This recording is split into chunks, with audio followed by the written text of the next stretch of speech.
Hello and welcome to the Apex Racing TV esports studio and round 5 of the Apex Racing League Prototype Championship, hosted from the home of sports car racing, Le Mans. We've got an extended 75-minute event tonight, at the conclusion of which we will be in the second half of this so far thrilling season. My name is Sam Fitzpatrick. I have David Sampson once again alongside me, and David, there's always that little bit of specialness when it comes to Le Mans because it is so unequivocally the most sort of epic events when it comes to sports car racing. I agree. Of all the endurance events, I mean, it's a shame obviously we lost the 24 Le Mans at iRacing. I was saying notoriously I don't love this for sprint racing. I like it for long format. 75 minutes today, that's the perfect window. Difficult track brings out the best drivers. It is a technical track though, considering how many straights there are. It is a tricky circuit. I mention this on every single broadcast. Anyone who's tuned in for previous broadcasts, I always say the same thing. You have to run very little rear wing, which makes all the corners very tricky. But there is something about this. Like, I do think it is that which makes it difficult because it is such a difficult one to nail. Yeah, you strip everything off the air of your car, which does make it very technical in the corners, especially on high fuel cold tyres. Notoriously difficult, especially with the iRacing slowdowns. It's on lap 1. It's brutal. First place and you're now last by 4 or 5 seconds with maybe no potential of ever getting the draft. And mention the draft, that's key here. Staying in the draft, even if you think you're quicker than the guy in front, it can be advantageous to stick by for 3-4 laps, save fuel, and keep the lap times up. Yeah, maybe the best race I think we've broadcasted on the channel at Le Mans was the Porsche Cup Series earlier on this year, and that was all about draft, 10 cars in a train for over an hour, really. So yeah, it will be potentially similar in the cars that we have, and of course we do have the LMDh cars and the LMP3 cars tonight, and yeah, the Acura BMW Caddy. Does seem like there's quite a difference between the cars. The Acura and the Porsche are lacking a bit of pace for this round, or it might just be extrapolated because of the long laps we have here. Yeah, obviously depending on the confidence of the drivers, which we have seen is quite high. I think we're going to see the Cadillacs mature to the front, BMWs around the second, and yeah, I feel sorry for the Acura and Porsche drivers out there. And you might be thinking, why don't you just change cars? Well, you gotta, once you set your car at the start of the season, then you're only allowed one change, and even if you do make that one change, you get 50 points taken away from your total, and that's a race win gone if you do that, so it's quite a penalty if you do it. Of course, when it comes to the calendar so far this season, we're currently into round 5. And then, of course, we've got just more great venues. Sebring, Monza, around the time that I think WEC visits that circuit as well. We're in America. I think that might be... No, that won't be when IMSA visited a few months ago. But yeah, that's round 8. And Red Bull Ring for round 9 of the championship as well. And the season finale. And of course, I think the championship might well go down to the season finale because it's looking tight and no one's had a really good run of it so far this season. Even Dan Kraft, who leads the championship after 4 rounds, hasn't won a round, and he was actually controversially taken away the race victory from last round due to a contact. Got a 10-second penalty, dropped him down from 1st down to 3rd. So Kraft's still winless, but he's got a small points advantage as it stands. Yeah, we're seeing a pack of people with the potential pace to win each race, but it's keep falling into different hands, whether bad luck at the start, or strategy, or a bad pit box, or caught in an incident. But yeah, I reckon it's going to go down right to the wire. It is. In the AMS, maybe the potential for a slight blowing away, because Blaž Turovsky so far this season has been terrific. And you can see he's on there with 132 points. I think the championship leader in the pros is on like 152, which demonstrates how good Turovsky is. That he's, you know, I think we've mentioned it a few times. He's certainly got the pace to be a pro.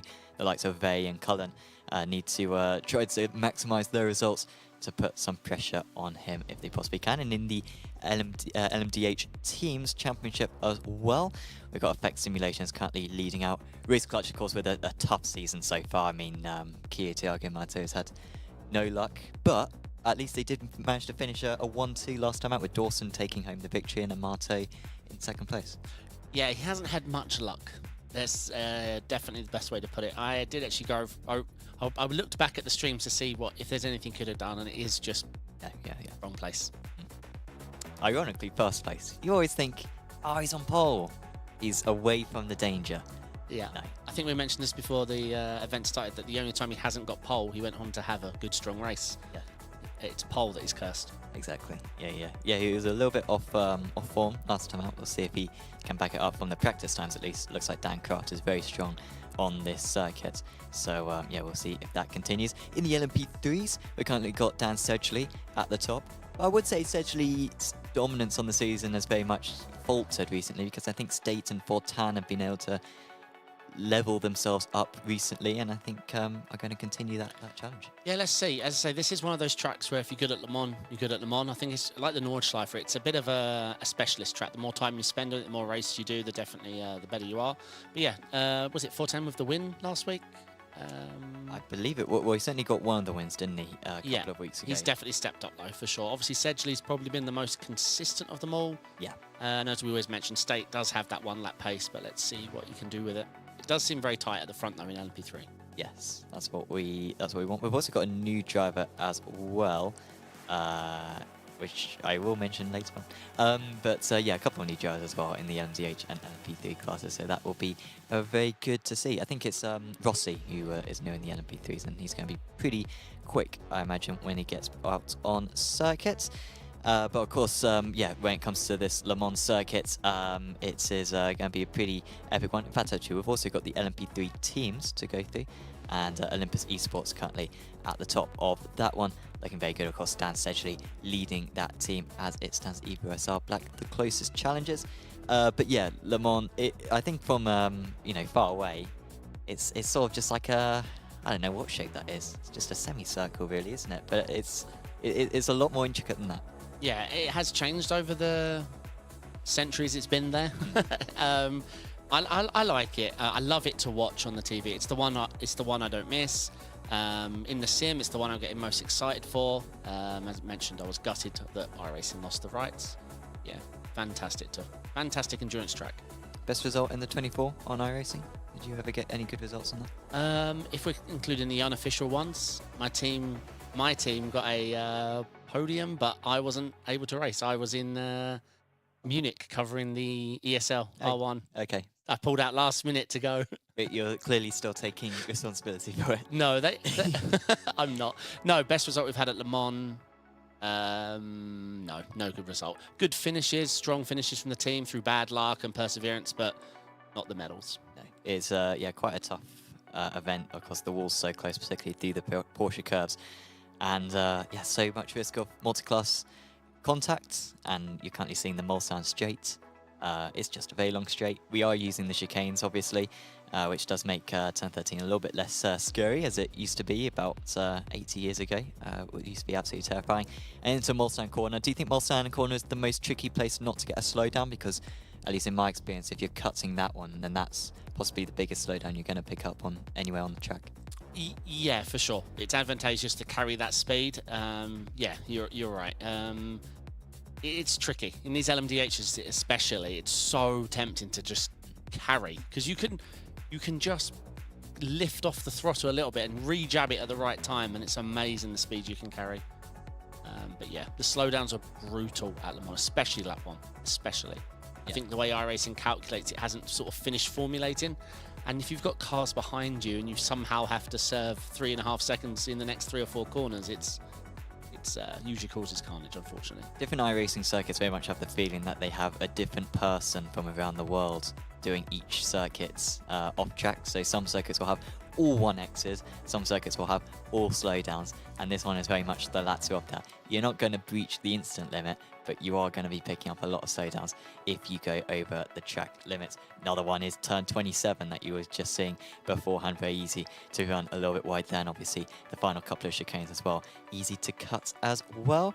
And of course the drivers need to make sure that they don't do that when it comes to qualifying, which is currently in progress. So we will transfer over to qualifying. We'll show you a quick advertisement beforehand, and then we'll be trackside for the 30 minutes qualifying to set our grid for the 75-minute race.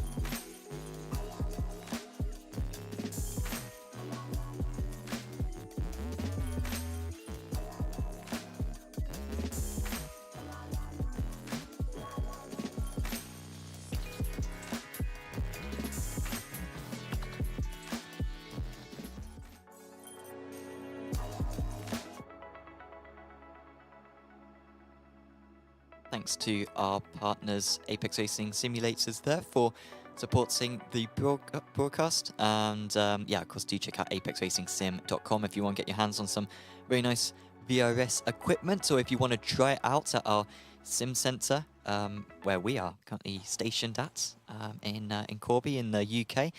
And yeah, any sim rental hires or anything else you want to use the facility for, we are more than welcome to facilitate you for that. We are now trackside for this qualifying session. Of course, it's the LMP3s that go up first, and a bit of extra pressure because you got the very long lap where there's plenty of opportunities to make a mistake. And also, you haven't got many laps. You got to do a full out lap as well because it's a group session, and so the driver's really only going to get maybe 2 laps, maybe 3. In the LMDhs, at least. Well, LMDh, really, you only get 1 for the deployment. Of course, you can sort of... I played with the idea of using it here and there on your first hot lap, but to be honest, it just made sense to do 1 double out lap, 1 lap. The first couple of corners especially. Well, it depends. How do you... So you start from the pits? Yeah, so that it's not the same as officials. Officials, obviously, be coming into the start of the lap with very cold tyres. So that's why you saw most people just leave the deployment off and do your first hot lap as an out lap and go for a 1 lap. You're going to see that here. The deployment just won't be there on the second lap for them. So no laps being set by at the moment. That's why our overlay is quite as bare as it is. The first few times are going to be set soon. Maybe Fortan is coming into the final couple of corners right now. The Frenchman, who's been on top form recently, will be the first man to put a time on the tower. I'm not really sure how to react to it because I'm not sure how fast it's going to be, but it's a 3 minutes 46. I've no idea, I'm afraid. No, I've never done a lap in LMP3 around here. Sorry, I mentioned about the deployment. To be clear, I was talking about LMDhs. Yeah. I have no idea of the LMP3 lap time around here. Yeah, if someone's got some hybrid in their LMP3, then they should not be let in the race. That would be very much against the rules. Alvarez in second place. He's the new driver, not Rossi. Alvarez, and a good iRacing as well as Alvarez. I think 4K, so he'll be dangerous. Head essentially at the moment. Bob Humphrey a little bit wide, and that cost him a few tenths. Goes to 4th. Yeah, I wish I knew the reference to the lap times, but we're seeing similar lap times of 47.5, 47.8. Oh, as I say that, we see Remy Fortin do a 45.9, so now we know the benchmark.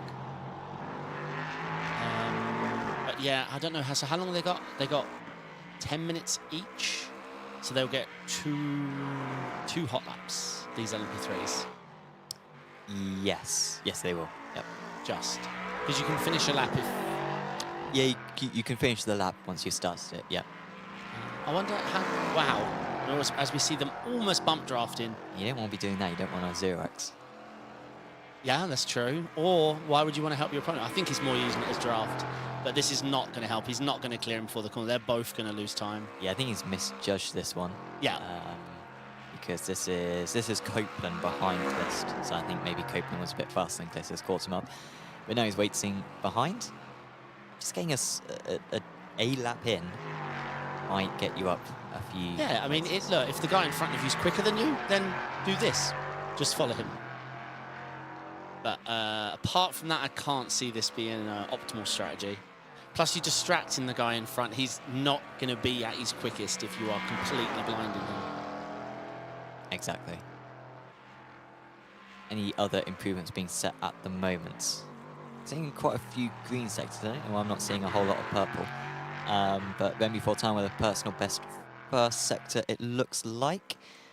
And some other personal best sectors as well being set by others. So, yeah, there will be some improvements, I think, on this next time round. I'm really curious to see what Carles Alvarez manages to pull off, because not only has he got a fantastic name, but also, like I said, the second highest iRacing out of the jars, just Dan Sedgley with a higher one than the Spaniard. So, yeah, he could be quite a danger, albeit, dare I say, not necessarily the. Is that going to be a 1x? Yeah, I believe so. From the angle it looked there, I hate that exit curb there. The curb on the left-hand side there, completely unpredictable grip. Whether it's going to lock, pull, when you start push, to turn in, yeah. Very unpredictable. Well, I remember when it first got introduced, they had to bring in the cone that you see there now, like a week after, right, because people were using all the way to the hard shoulder around the entire lap actually. So that's where those track limits came from. Such a long lap, such pressure in qualifying. I saw many officials, especially in fixed, where people don't put the most practice in. Maybe like 5 people are only getting qualifying laps in by the end of this session. So it can be so much pressure here at Le Mans, so many corners, everything to get right, and a 0x on the wall here, which is oh so easy to do, will invalidate your lap, as we mentioned. They have changed one thing here. There is a 0x where there used to be a 1x, which I've never seen before. What? The end of the Mulsanne straight, the cones on the right-hand side. There's a 0x. Yeah, it used to be a 1x for an off-track, but now I think they're claiming you hit the cone, even though the cone has no interaction with you. Okay. It's very, very frustrating. Yeah, a 0x, no damage. But it's a bit strange. I've never experienced that before. Essentially moves up to 2nd place. Alvarez improves, but only to 3rd. It did seem like a very scruffy final corner for him, which I'm sure didn't help his route. I think that's, well, we've still got Clist might cross the line in the LMP3s. I don't know if Copeland went back to the pits, it seems like. So he was gone. Did Clist set an eligible lap time? Yes, he did. So Clist will move up into 5th position, so nice work there from Paul. But now it's time for the LMDh ABS to go out on circuits, and of course they now have the track for themselves for the next 10 minutes. And yeah, I guess this will be the part where they're charging the battery, and then you're thinking just one push lap, because that 2nd lap will be useless. If they're starting from the pits, yeah, just a regular out lap, obviously with no deploy, a push lap, and then if there's time, well, there isn't, right? You can't go back to the pits and go back out again and do an out lap and a full lap. So I think the strategy here would be an out lap, full push, any mistake at all, switch it to no deploy, charge up for a 2nd attack on your 2nd lap. Yes. That's it. I'm out of strategies if they're listening. That's all you've got, because you're time limited and you're power limited. Yeah, so if you do mess it up, don't mess it up in the last corner, because then you won't have any time to recharge anything and have a quick 2nd lap. So mess it up nice and early, preferably. Nuno Costa just backing off. He wants a bit more space in front of him. And of course, with the slipstream being so weak in these LMDh cars, I imagine there's not going to be any team games. I mean, maybe Race Clutch have got the option to, but I don't think they're going to be risking giving each other a tow around here. No, the corners, you've got to carry so much entry speed. You need so much grip. Anything you gain on the straight, you would need to fabricate it in such a way where your teammate gives you the draft and gets completely out of the way, which then they're losing one driver. But as far as just driving around, following each other, no way. Like you mentioned, the draft just isn't strong enough to get a complete clearance done. So you'd end up both losing time. Oh, as we're on board here with Favaro, we can check his lines. I drove the Caddy all week, so let's see. A bit late to the throttle there. So a quick note, you'll see the driver's probably avoiding the middle line here as they come down the straight, because in prototypes you want to avoid the middle, whereas in GTs you drive down the middle to count, because the track sort of banks low in the middle of the track, so you can... Oh, it's low in the middle? Yeah. I thought it'd be high in the middle, like a normal race. It's low in the middle, isn't it? Oh, higher then, sorry. High. Yeah. I knew what I meant, my brain's off. Sorry, yeah. So the GTs use it to their advantage to do with the camber of the tyres. I think it gives them basically better straight line speed. But in the prototypes, yeah, you're right, higher in the middle. The reason you don't run down the middle in a prototype is because you're bottoming out here, there, and everywhere. Yeah. Yeah, I think you get that at maybe Road America as well, on the run to the line, where I think you've got to be quite specific of where you put your car on track, because you can bottom out a little bit. And yeah, it does cost time. So if anyone's listening, or Sam, you're interested, there's a clever way of checking if you're bottoming out. In replay mode, go underneath the track, and you can actually see these black marks that hit the ground, and you'll see where you're bottoming. Okay. And yeah, I've seen setup builders use that to check what's happening and where. So even that driver just crossed the midline there and crossed the midline again.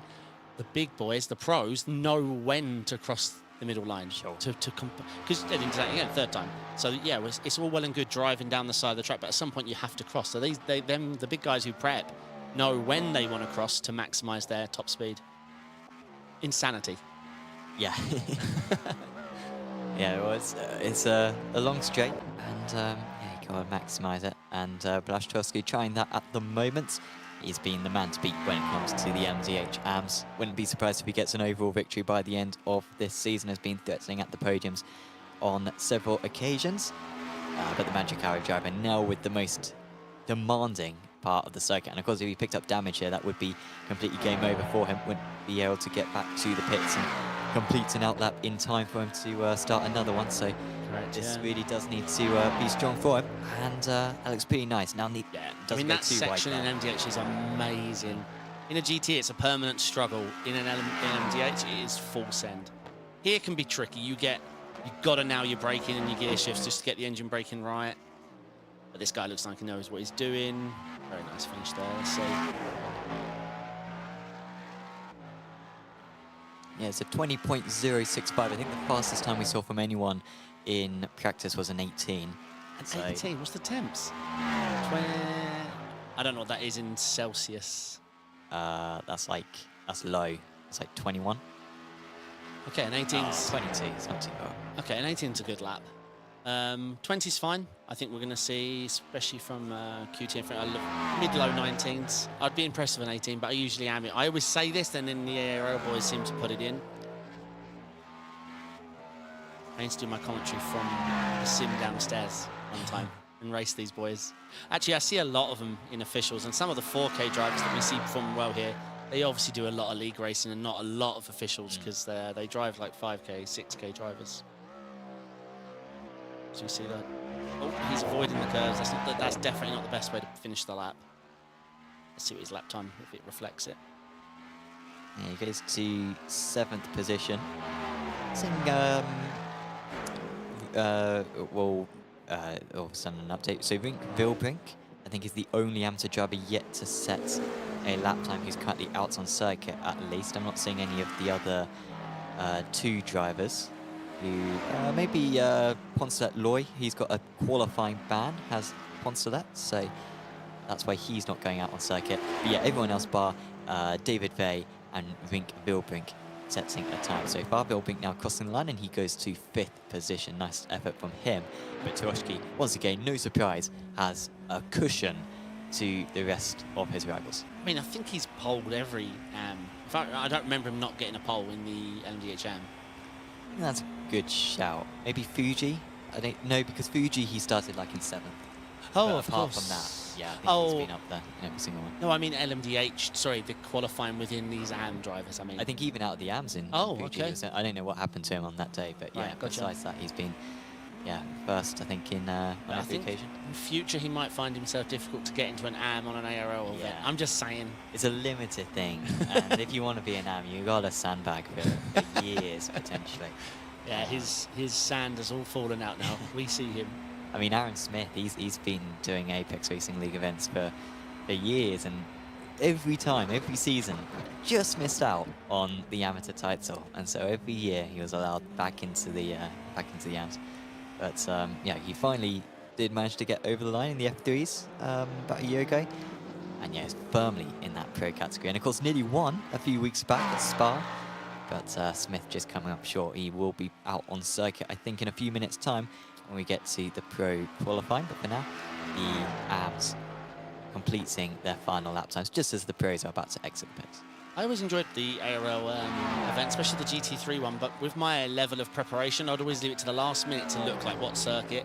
Obviously, there wasn't any setups available, so some behind-the-scenes stories. I used to just DM Jamie, begging him, like, mate, what should I base the setup on? He'd tell me a track. Oh, yeah, use this stuff. And I'm like, well, any changes? And he'd be like, well, you could try changing this and this. And I'm like, wing? He's like, yeah, try lowering it. Click, cheers, mate. And then that's it.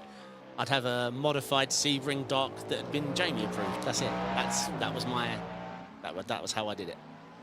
You did pretty well on that. I think you got some consistent results. I think I was more famous for, like, not gridding or... Brian Satch, race 2. I was gutted. I was pumped to win that, yeah.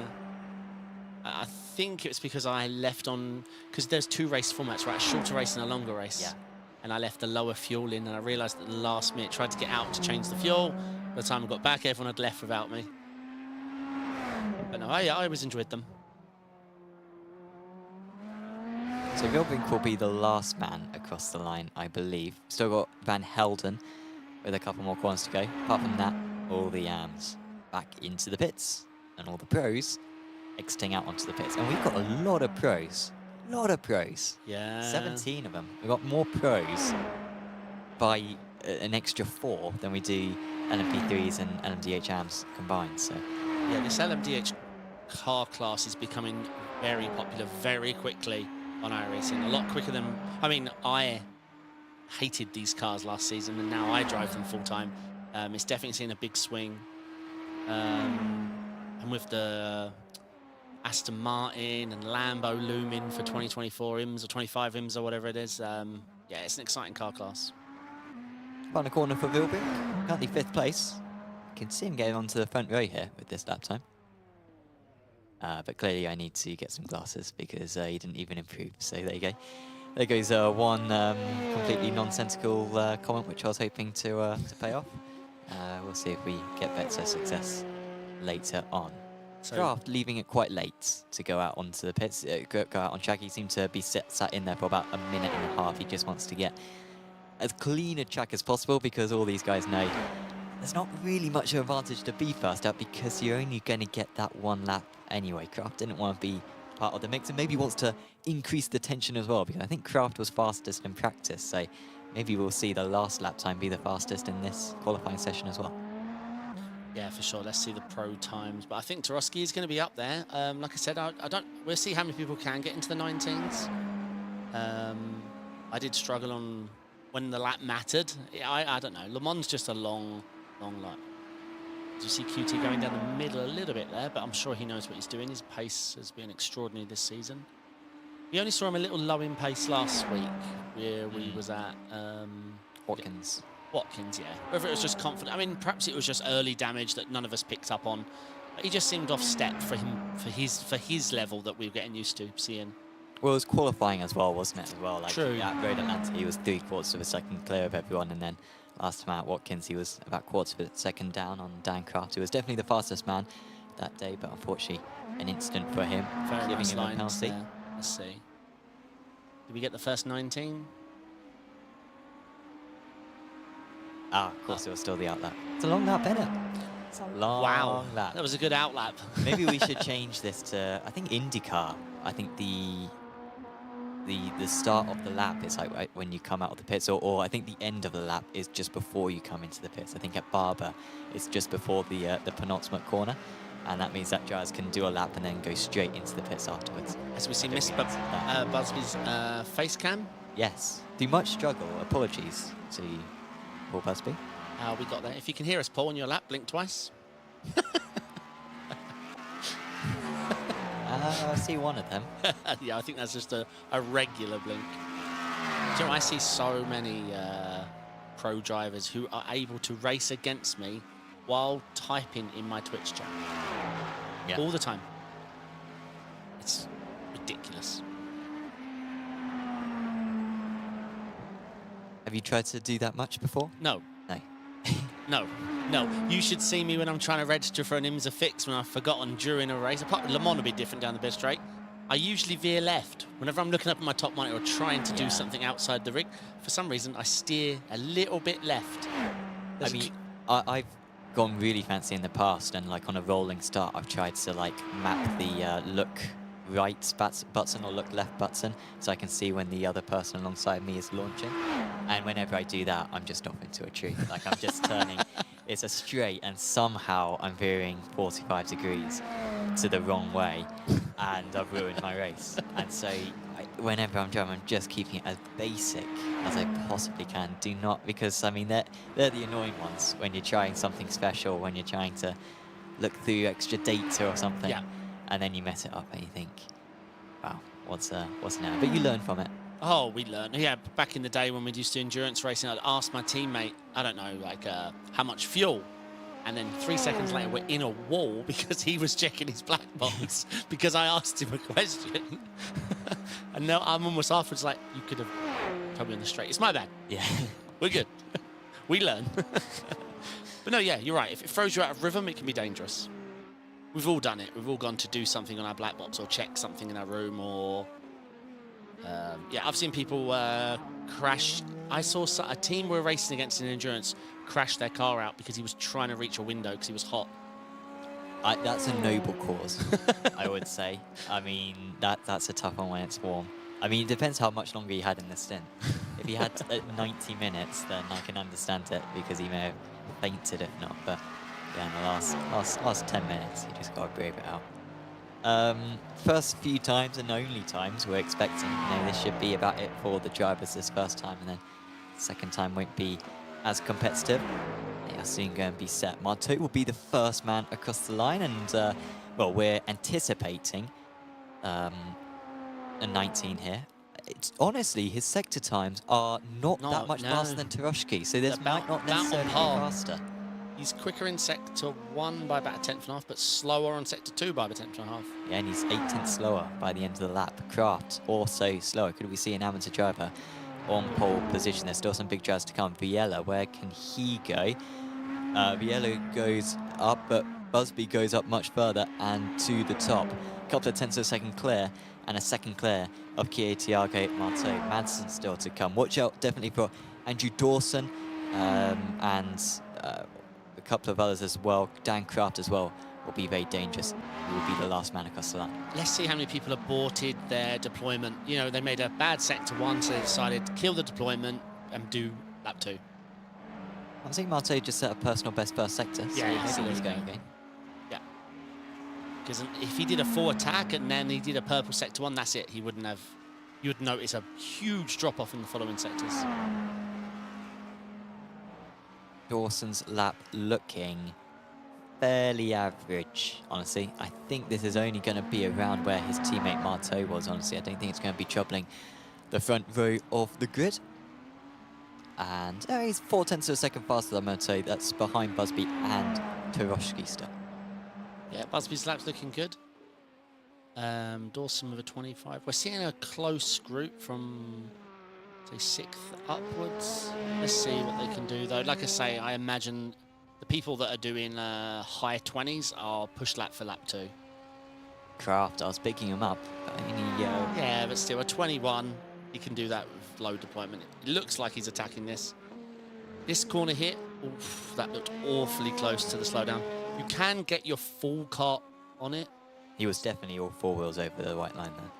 But yeah. He seems to be going okay. It is close. You can really push that, but I don't push it that much. But Daniel is a very good driver. Here's where you don't brake and you don't even have to lift off the throttle completely. Just if you've got crazy. Yeah, 80, but you can lift 20% off the throttle and get straight back to it. As long as you balance your car right, you don't clip the inside curb. It's impressive. I had a friend point out because I was just tracing brake. I just went into it, come off the throttle, tracing a little bit of brake input to keep it over the nose, and then throttle. Then he said, not only do you not brake, you don't have to lift off the throttle. And your setup looking very good over the curbs there. That's where we see a lot of people losing lap time.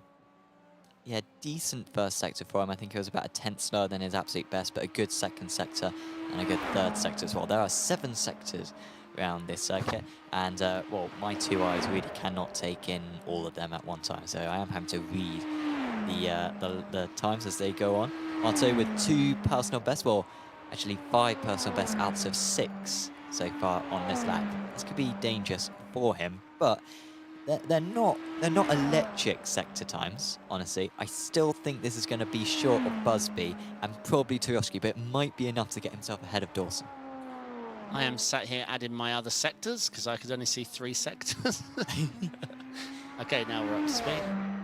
So what's this for Marteau? I think this will be good enough. Yeah, so he moves up to 2nd place. That is behind Taroshki, and it is behind Busby, but it's ahead of his own teammate, Dawson, at least, who has still got to complete a lap time. We've got Dawson, Kraft, Valencia, Devan, and Viella still to complete a lap time. Viella now does complete his lap time and moves up into 5th position. That's a good time for one of our leading championship drivers. Aaron Smith as well, he invalidated his first lap time, so this is almost certainly going to improve for him.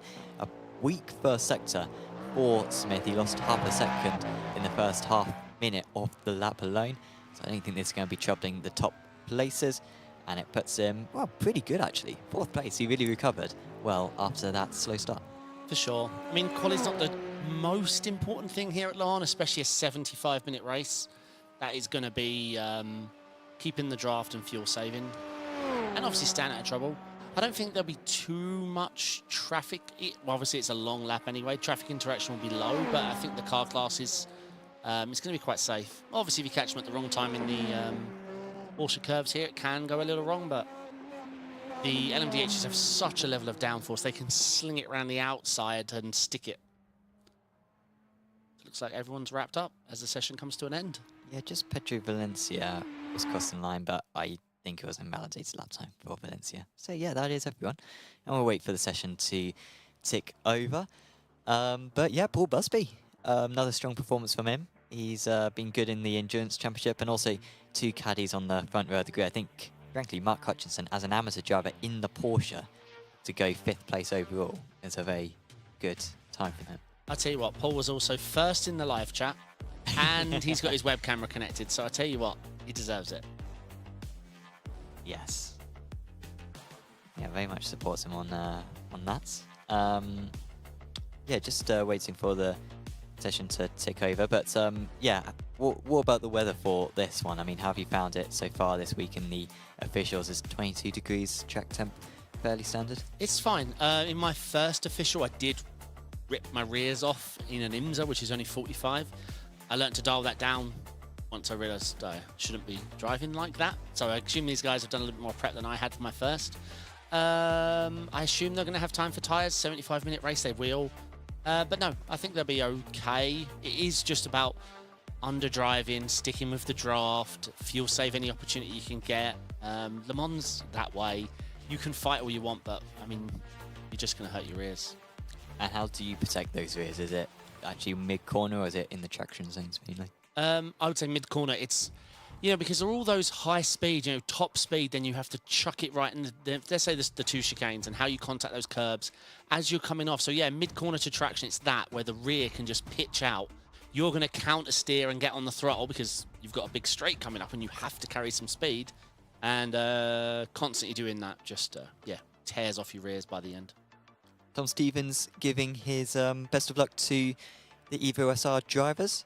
There are a few of them involved in this race. Bob Humphrey and Kev Copeland and Joseph Saul, actually, I should mention as well. Saul didn't set a qualifying lap time, but I think he'll be starting the race in 7th place out of the LMP3s. So, yes, and also Simon, Simon B. Which is that? Simon B. Could be Simon Busby. Where are you seeing? Maybe a sibling, perhaps. But supporting Paul Busby, anyway, in that pole position, which looks very good for him at the moment. Place to start. Yeah, kudos to Paul. For the pole in LMDh Pro, Tarosky qualified 2nd Pro of the AMS, and Remy Fontaine, LMP3. And of course, Busby winner back at Spa earlier on in the season. That was the race with Marteau being wiped out from the lead in the turn 1. And then Busby, of course, had that long battle with Aaron Smith. A 13th, a 1st, a 6th and an 8th for Busby so far this season. Mixed fortunes for him.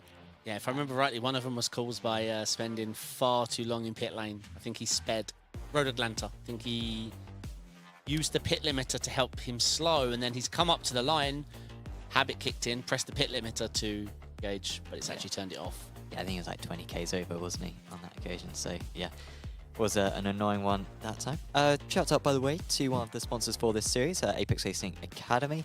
And of course, Apex Racing Academy providing data packs for many different cars on iRacing, whether that be these LMDh cars covered by Owen Carroll, who does the data packs for this. And then also you've got GT cars covered, TCRs, Rallycross, single-seaters, NASCAR. And so do certainly check out apexracingac.com in order to get yourself a bronze, silver or gold subscription and get faster on iRacing. Here's the grids. Took a while for us to transfer over. No one was out on circuit, but we are getting progress now. Paul Busby on pole position ahead of Palash Tarosky, just a 10th and a half the difference. Thiago Marteau lines up in 3rd place, then it's his teammate Andrew Dawson. Mark Hutchinson with a brilliant qualifying performance. I think that's his best quality performance of the season, actually, up there in 5th place overall. Then it's Davide Favara making it 3 abs in the top 6. Aaron Smith starts in 7th, followed by Daniel Kraft, championship leader. And then in 9th, it's Antonino Segro, Andre Viella, Joshua Wilson, Philip Kraft, Simone Nucera, Hugo Prete, Nick Madsen, and Miguel Bento in 16th. Then it's Rink Vilbrink, Pedro Valencia, Ishka Biachuvel, Nuno Costa, Marcos Silva, Lars Devan, and Lorenzo Zoffoli, followed by Cheyenne Van Helden in 24th. Rounding out the LMDHs is Josu Alzugare, David Vey, and Poncelet Loy. He had a qualifying ban. In the LMP3s, it's Remy Fortin once again taking pole position ahead of Dan Seji. Carles Alvarez on his Apex Racing League debut lines up in 3rd. Then it's Bob Humphrey, Paul Joseph Clist in 32nd, Kev Copeland, and Joseph Saul making an all Evo SR 18. Sam, 17th row of the grids, I think. C in A-level maths. They're good-looking cars, aren't they? The LMDHs. Yeah. Yeah, I like and the fact that they've got their distinctive style as well. I don't think you've got a category of racing where you've got such different looking cars all racing against one another. True. It's a good point. Yeah, the GT3s have definitely converged over the years. Also, it's the short outlap. Thank God. Yeah, not the option iRacing have afforded us to have the long formation lap. I think it would be good for this and Nürburgring. So I see them all single file. We did that in officials. Yeah, so that's actually a good point. They have been ordered to go single file. They didn't have to go single file at this point necessarily, but certainly through the final chicanes and across the line, they will need to go single file. And then the start zone is just on the end of the green section on the outside of the curb.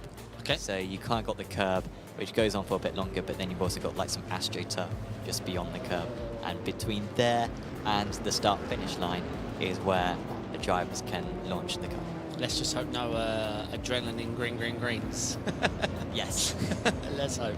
But yeah, top split IMSA, I can't speak for the other splits, but top split IMSA, we were all going single file, which was nice because these LMDHs are huge. And in that last little twisty bit on freezing cold tyres, everyone's already travelling. It's not like we have a brake marker, right? We're all travelling so slowly. And I think this place and Manucore is the two places where you gotta do that, isn't it? I just wouldn't race Manucore. It's a good track. It's a good track. I like it.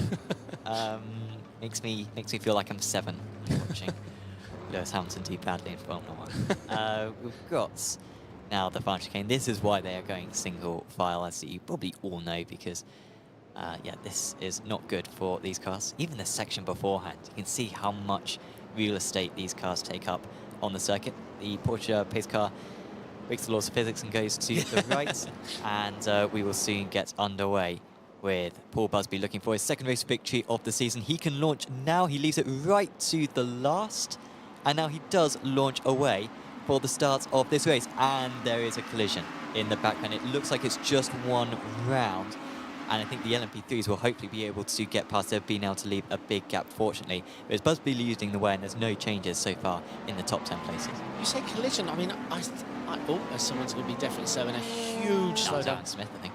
You said collision, but I didn't actually see anyone hit. I saw a blue bumper. I wonder if someone blinked out, if there was some net code, because I didn't. Oh, as we see cold that tyres is Pedro plaguing. Valencia and Hugo Prete being involved. It may have actually been Prete who cut the line. Oh no, now we've got Busby with that slowdown that you identified on lap 1. And Paul Busby, who was faultless in qualifying, has made an error. And we've got an amateur driver in the form of Balastrowski leading this race. Yeah, those first 2 corners, we've seen everything in the top split. Leader, spin, it's just very cold tyres. You catch a curb wrong, and where you think you could react and counter steer, there's just nothing. The rear will come round on you. The tyres just aren't heated up enough. So Remy Fortin still leading the way in the LMP3s. Carles Alvarez has got past Dan Sedgley, that's for P2. Then it's Humphrey Clist, who I think you saw before running wide. He's now been overtaken by Joseph Saul and Kev Copeland rounding out those 7 drivers. We've got another casualty near the back of the order in the LMDHs. It's all kicking off and many moves being made as well. That is Paul Busby down into 9th place overall. And well, I'm surprised to not see his face more red, honestly, because I imagine he is overwhelmingly frustrated right now. Yeah, like we mentioned, a lap 1 slowdown is the one thing you do not want to get. It's very difficult to recover from. It looks like the pack in front is still packed up because with any big gaps within there's no draft, it's awfully difficult. And your increased fuel burn, it's just not ideal at Le Mans.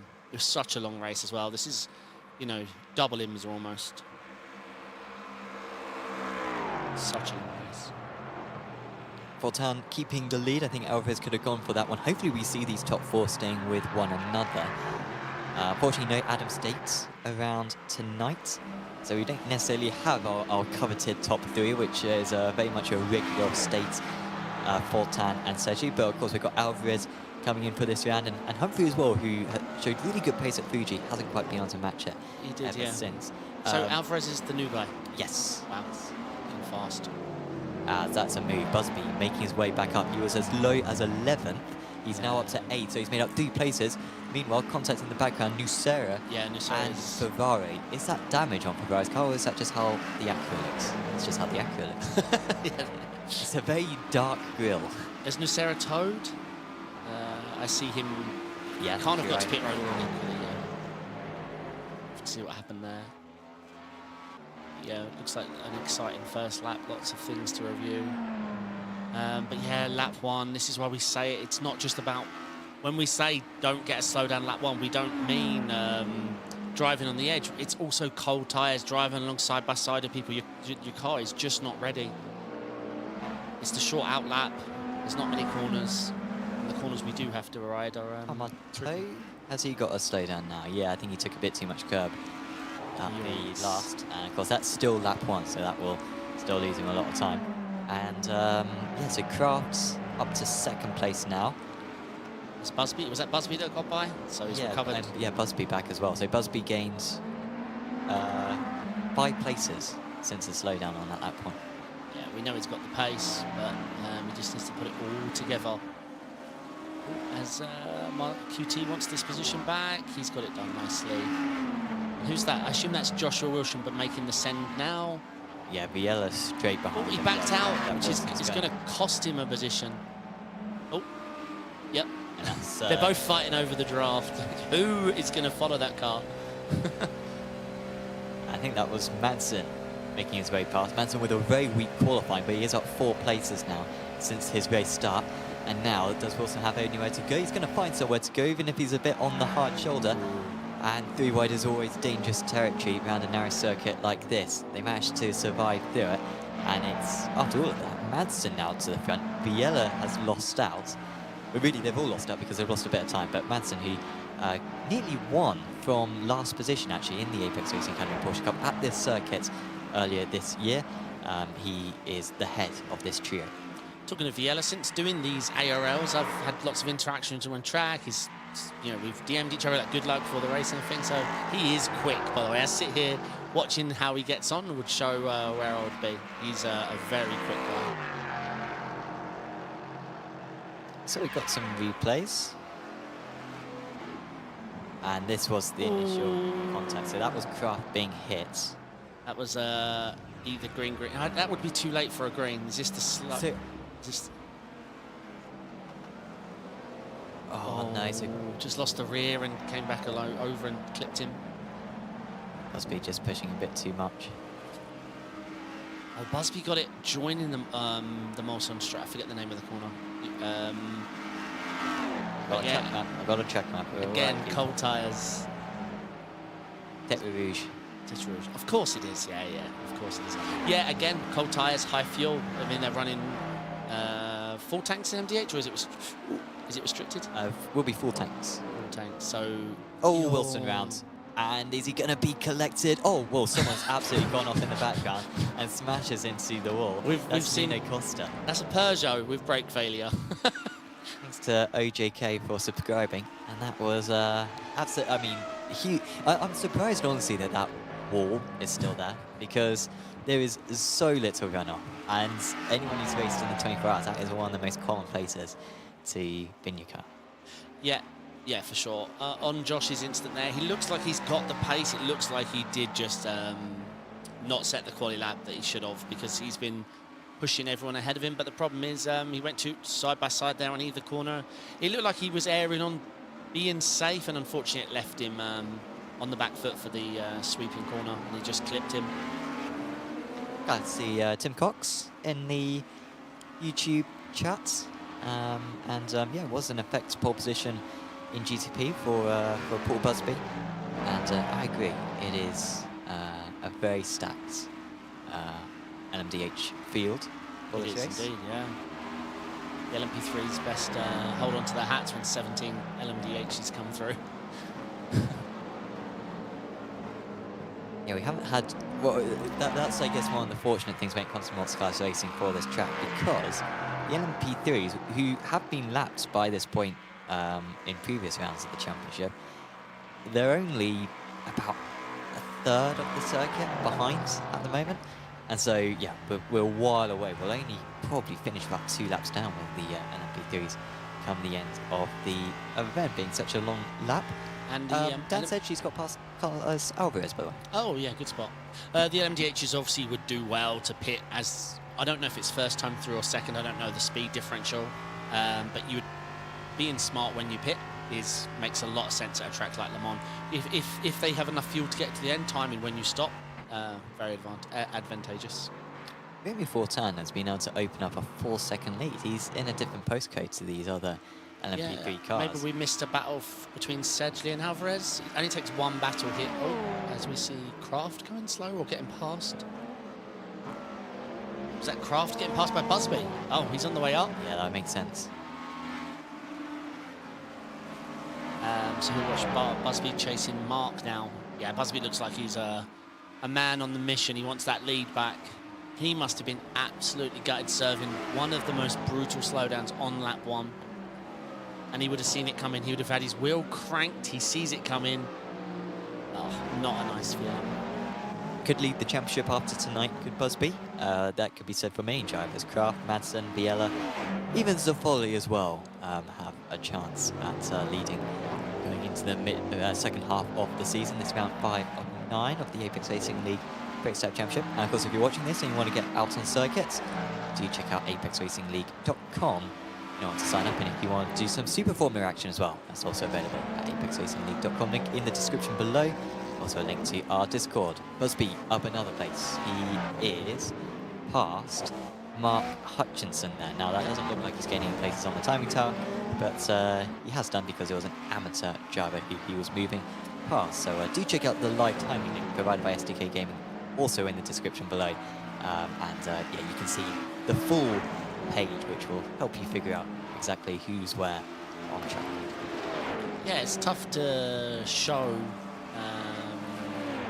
Tough to decide how. I'm not sure how I would show the standings with, because obviously Turovsky's the one making it very difficult on the broadcast because he's so fast. As we get an overall, that works. Well, the gaps. No, the gaps work. Yeah. No, do they? Yeah, they do. They do. Yeah, it's all good. It's all good. Real big reflections now coming off the cars as well at certain points. I do think that's an underrated graphic element of iRacing. Not sure how real it looks. It looks cool when that sun is absolutely beating down and much makes the car look invisible. Do we want to chase realism? That's the latest question I've been seeing that a lot of people talking about. Is should we be chasing realism or the best sim racing? Like, it's tough, right? This constant pursuit of mimicking IRL. And we were having big discussions with that when it came to ESL R1 earlier on this year, where there was a case of, you know, should we be going for a sim racing specific event, or should we be endorsing stuff like Le Mans Virtual, which of course brings together the real life world and the sim racing world into one? Of course, Le Mans Virtual has probably had the more fame due to, you know, the likes of Verstappen coming in, but is it necessarily sustainable? Many questions. Well, we see F1 drivers. Oh yeah, he's definitely on the move. Yeah, so Busby up to second place now in the Dawson. Not sure if that was a slowdown or not, but yes. Now only 2 seconds off Tarowski. Paul has, I mean, he's up 10 positions from the slowdown, all right? Yeah. Unbelievable. Man on a mission. Anyway, you were saying Formula 1 drivers. Formula 1 drivers, as we've heard, do not currently love Formula 1 cars right now. They're heavy, they're big, they're bulky, everything about them. Obviously, they're very so safety focused that they've almost become a different type of car to drive. But the Formula 1 game mimics the F1 experience. If F1 drivers sat down and be like, this is what we actually would like to be driving, how fun would the game be? Yeah. It's a tricky one, though, because yes. I think if we had this... Can he get it done round the outside? Oh. Lovely stuff. Well, he was just overtaken there, but he's been able to retake it again. That's David Bavaro. Don't think it's over out either. To Miguel Bento. And they're going to continue this battle for another couple of straights. Really nice livery as well. Big fan of that Bento livery. The man who is just in front of us right now, Ferrari. You can see the lack of slipstream in these cars. He starts getting a little bit right at the end, and the inside's been afforded to him, and he's going to try to take it. These guys pushing each other. They've been squeezing each other on the straights, but to be fair, through the corners at least, they've been very respectable and always leaving a car's width, and they will maintain this all the way up to Indianapolis, which is a notorious corner for side-by-side action, because obviously the outside turns into the inside. Yeah, for sure. Miguel's a great guy. I met him at the Munich ESL event, actually, funny enough. Brilliant guy. Racing's been... Oh, wow. I don't know if that was just the way the camera panned, but it looked like he was full drift mode through there. Might have just been the way the camera panned, to be honest. To me, it looked like something Vin Diesel would do. He's certainly on the edge on the corner exit, no doubt about that. And, well... And we've got a good comment in chat. Surprised Marteau hasn't tried following Busby through the field. Seems a bit off pace tonight. I agree. We're seeing the QT that came to Watkins, not the QT we saw Fuji in Road Atlanta. He was unstoppable. A second clear in qualifying. Like, yeah. And we needed a class just for him. And of course, 5-time Apex Racing League champion. Yeah. The GOAT of Apex Racing League. No other man has managed to win, or no other person has been able to win more than 2 Apex Racing League titles, I believe. All right, we've got some more replays coming in. Oh, this is the Wilson side-by-side. It looks like he just... Wow. That's the lack of rear wing. I thought, was that Nunu? I assumed he just had brake failure, but no, that's line failure. I think that's Smith that we're riding on board with, who was lucky to avoid that. What a camera angle. So this is how Sedgley was very able to nice. move up into second place past Alvarez. I hate this corner, though, if anyone wants to come up with a better design. I don't think Beersheville likes it either. That was a spin for him. Yeah, that's just braking too much. Also, Bento's already had other battles. We saw a brilliant battle with Bento before. Which car was the one on the inside there? Which one was Miguel? Which one was Miguel on the outside there, do you think? Bento was on the inside. He was the one who got away with it. No comment then. Like I said, he's a nice guy. But no, that door was shut. Bento and Ferrari still fighting. Bento is ahead of Ferrari and 9th place overall. The gap is coming down between Busby and Tarowski. Not a lot, but he's taken half a second out of him. But obviously it starts to become a much bigger deal once he gets within that 1 second range. A lot of spread out of the LMDh amps so far, but the top 2 are still very close to one another. And really, any one of the top 5 drivers, and that includes 2 AMs and 3 pros, could win this race. They're all in that same shot. Like, that was the leader just going past there. So they're all very close to one another. Yeah. And then there's a bit of a gap back to Segro and Marteau and Madsen, Smith, Biella, Bento, Ferraro and co. But yeah, out this top 5, they all look like they're going to have a challenge at the win with 59 minutes to go. If the guy in front of you is quick and you fuel save and you stick with him for the whole stint versus driving in fresh air, pushing, it's about 5 seconds end to end in the pit. I know that sounds like a lot, It's a long lap, and there's lots of opportunities just to clutch. You can clutch in these LMDHs, and like I say, if the guy in front of you's giving you draft all the way down the straight, the last 150, you just pull the clutch earlier and roll in. Can Turushki afford to be clutching himself, or does he need to be trying to... You're not going to get much. The lap time you lose, you're not... I don't think it's worth it at Le Mans. I would do here and there to save the tyres, but if these guys can get fresh tyres on, then he should just push, head down and go for it. It's just one of those things. Yeah, it's going to be high fuel consumption around this circuit, isn't it? With the very, very long straights that we have. That gap slowly coming down now, about a second. That last time round, fastest lap of the race for Paul Busby. He was 7/10 of a second faster than the race leader. This time round, it's another 7/10. Turushki actually saying his best lap of the race. The top three all setting their best laps of the race. It was Busby who had the edge on the other two.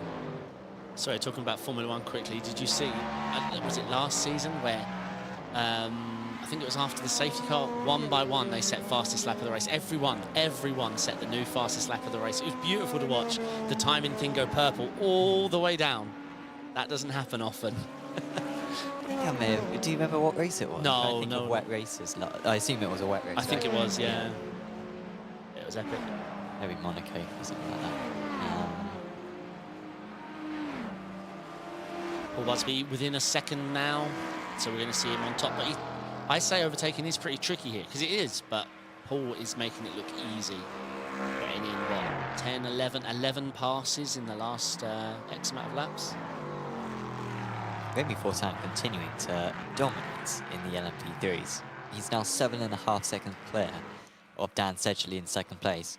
Carlos Alvarez is in third. Bob Humphrey unfortunately has dropped back a bit. He's now 6 seconds off the podium fight. But this would be another race victory for Remy, and would really bring himself into the championship hunt. He has won the last 2 races, and he also got second place back in round 2 as well. Drivers do get a drop score, and that will very much help Remy. Remy? That's Remy. Strepsils, isn't it? Yeah, Remy, yeah. Remy, like the character from... There's a film with a character called Remy. And yeah, he is currently in 4th in the championship. But yeah, with the drop score, he'll be right into the hunt. So very important that he tries to win this race. And of course, very important to see if Sedgley can hold on to second place. Sedgley currently the championship leader in the LMP3s, and he wants to hold on to that lead as much as he can and not lose out to Alvarez. Yeah, because it did look like it was between Sedgley and State for a little bit there. But Fortin proving we were wrong. Well, yeah, hopefully State will be back next week. State's had a second, a third, a fourth, and a second. Oh, is he not here at all? He's not here at all. Ah, that explains why he's so off the pace today. Okay. But no, Sedgley's the one driver that hasn't really done a lot wrong all season, I think. For his pit stops, his strategies, staying out of trouble. We don't see him in the replays, which is usually a good thing. As we're seeing that gap now, Paul Busby and Turushki 0.3 of a second.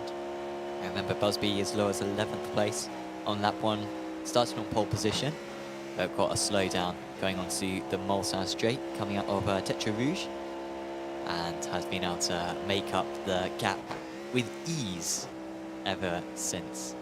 Now sits just 3.5 of a second off the race leader.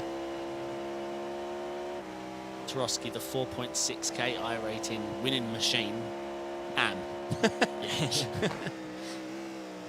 I think the cutoff for the series may have been 4k.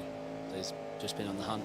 And yeah, I think he's getting quite a bit recently. Also, really didn't do that much last season, did Turushki? It was a very up and down. Well, your league following a season, that probably means that's why I see them so much, because they're grinding all week long in their car, you know, putting the laps in. So that's probably why I've seen such an iRating gain on quite a few of them. Yeah, Turushki only with the 1 race victory last season. It was Jack Wells who ended up taking the title, I think ahead of Fabio Grissetto, if I recall correctly. Yeah, Turushki, like I said, got 1 race victory, but I think was in 3rd or 4th come the championship end. And he's going to get held up now, and Paul will have a lot of overspeed and surely the race lead imminently. Yeah, for sure. I was just about to say before that corner, has Paul changed his tune now? Because he's had to push from lap 1 to get back positions if he was just going to sit behind and fuel save. He may well have done that until the pit, but that opportunity, the timing. Oh, as Trotsky may fight this. He's tucked in. Smart. Smart.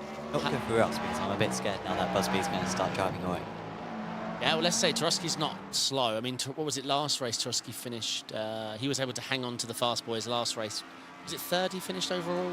I'm not sure. The widgets that I'm seeing at the moment will just show him as P1 because P1, P1, P1. Yeah. If I remember rightly, he held on. We actually thought he could fight back, but I think it was third. Anyway. I think it was. Yeah, I think it was fourth, wasn't it? Because you had something like that. Sorry. Yeah, I'm not sure. No, yeah. Anyway, he's able to hang on to the pros. What recovery from Busby from Tim Cox in chat? Yes, 100%. It's not easy overtaking at Le Mans. I know it seems it because of the big straights and the quote-unquote draft, but the draft isn't that huge at Le Mans. If the guy in front of you nails his exit. Here comes Joshua Wilson trying to make it more good news for Effect Simulations. He's got the familiar foe of many a driver tonight, Miguel Bente, ahead of him. Bente's had plenty of fights with others, and to be fair, this fight itself has been going on for a while because the last lap there was only a couple hundredths of a second splitting the pair of them. But Wilson's been gaining so far in the slipstream on the Mulsanne straights, and also going on Paul Busby. I think he might be losing his race lead that he's just taken. Blaszczykowski on the inside into Indianapolis wasn't able to get past, but that's a good promising action there from Tarowski that he's able to keep up on this first half lap that he spent in second place. I was wondering why Josh was so low, but I forgot the incident he had with, I forget who it was. He ended up sideways, lost a lot of positions. Yeah, it was into Indianapolis on the inside. Yes, that's it. Yeah. I know both Miguel and Josh, so I'm rooting for them both. Don't hit each other. Where's Viella? Doesn't seem to be Viella's track. We've seen him. I've seen him at the Glen. Glen and Rodi Atlanta are, you know, an absolute rocket. But here, maybe he's going for a fuel-saving strategy. It is worth a lot of time. But, I mean, he's 6 odd seconds back from Smith, 23 off the lead. I suspect it's just a Le Mans thing. Yeah, not sure what's going on there because, yeah, he's doing well in the championship at the moment. Is Viella up there in 4th place, had a 2nd, 2 fifths, and a 10th. Really, no one's had a brilliant run of it. I mean, Kraft leads the championship with a 2nd, a 12th, a 2nd, and a 3rd. And no bonus points in this series. It's pretty plain, really. You just get points for your finishing position, and yeah, that's it. I think the AM drivers in the LMDh AM are now hating the point system because of Tarowski's haul he's able to pull in.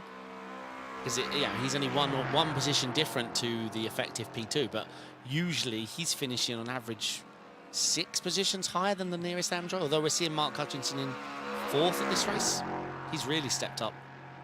But I always say, here and Nordschleife, it's just, you could race the same guy all season long, Sebring, Road Atlanta, Watkins Glen, and you'd be close. And you could come to Nordschleife and Le Mans, and a 3K is absolutely slapping you. Because if they're masters of the track, it's just, I don't know, it's just you need time on these tracks. Specialist tracks, that's the word I was looking for. Specialist tracks, yeah. Specialist tracks. Some people, I am far from a specialist at either of them, unfortunately. Nordschleife and Le Mans. I've done them both a lot of times, but I can't hold my eye rating. Yeah, as you hear the lifting and coasting there for Alvarez, he's saving a lot of fuel, clearly. He's got Sedgley ahead of him. Yeah, it must be... Maybe I should do that. Maybe I should just absolutely perfect Mosport. And then whenever a series goes to Mosport, I love that track. I gain like 100 iRacing. You know, and just become a world record holder around there. Yeah, it sounds like a plan. But no, I'd love to see what it's like the next time we go IMSA there. Because we have the LMDh. That's going to be really exciting. Have they not visited the LMDh yet? I don't think so. The last time I was there, I drove in LMP2. No, last time I was there, I was actually in LMP3 last season. But yeah, I mean, the last time I was there in an IMSA was LMP2. Yeah, I remember on the channel we broadcasted I think it was the Champion Motorsports, like round 2 from Mosport, and I think that had GTPs in it, and that was carnage. It was such a full circle. Like, it wasn't necessarily the cars themselves or the drivers as well. a lot of very good drives in that series, but I think it was because it was like 50 cars packed into Mosport, and it was a bit too busy. As we see Daniel Craft hunting our AM of Mark Hutchinson, absolutely hunting. It's really stepped up. Torsky back ahead. Yeah. They're pulling away quite significantly from Dawson. Dawson's just coming round in the background there now. I've got to wonder what Paul was doing. Fuel save, Paul, if you can hear me. Just chill out. Like, Tarosky's quick. He's proved he's quick enough, so just tuck in. We know Tarosky's been in fresh air the whole race. Tuck up behind, clutch from now, from now all the way. No, instead he's going door to door into the... Oof. I mean, if they keep on racing like this, you struggle to imagine them surviving the next 50 minutes. I'm not sure why he would show his nose there. I can't understand, because you're costing time. Like, Tarosky won't take his normal line, he'll defence, and that means he's slow on the way out. We should just fuel save now, secure the win. All right, some more replays coming in. Who we got? Oh, this is Busby moving past. Yeah, Busby getting the lead. Looks like Tarosky just lifted out there. Although yeah, Chevelle. No, it's left there, mate. You want to go? No, yeah. He's reading the wrong map. No. One of the scariest. Wilson getting past Benson. I mean, that must be close to the slowdown. It is, yeah. He's made it still. Ooh. Good boys, no touching. I go.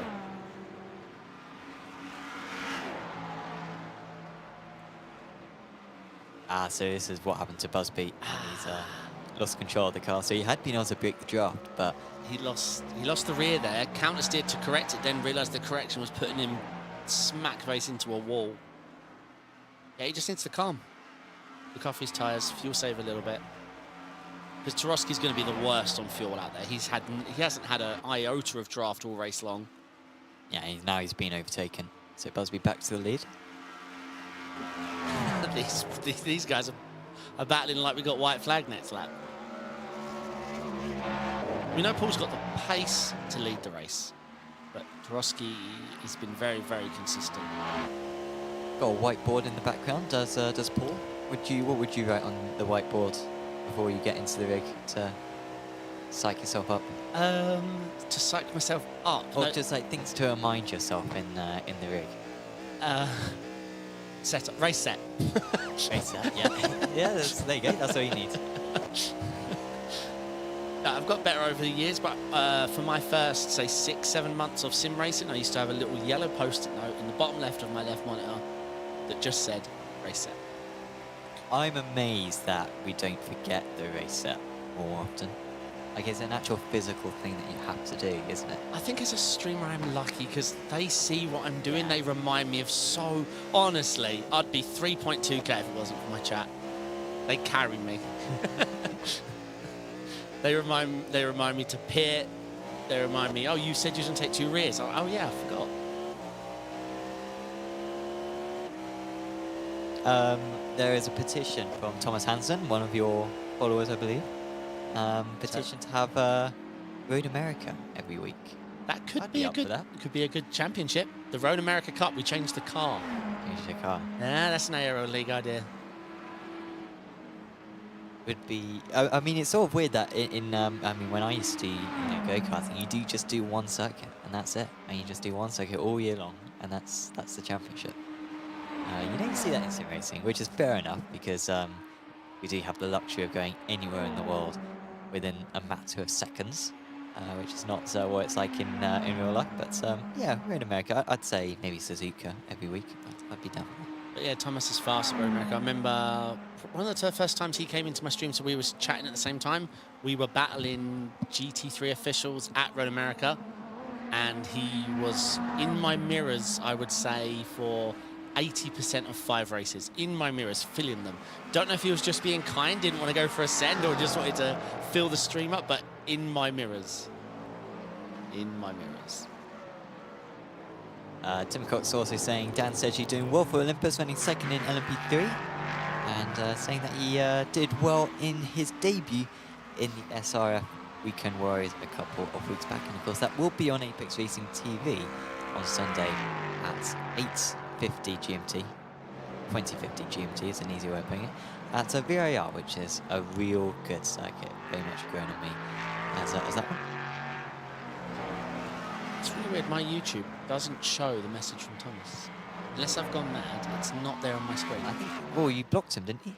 You were saying just before the stream how you don't like the show, so you blocked him.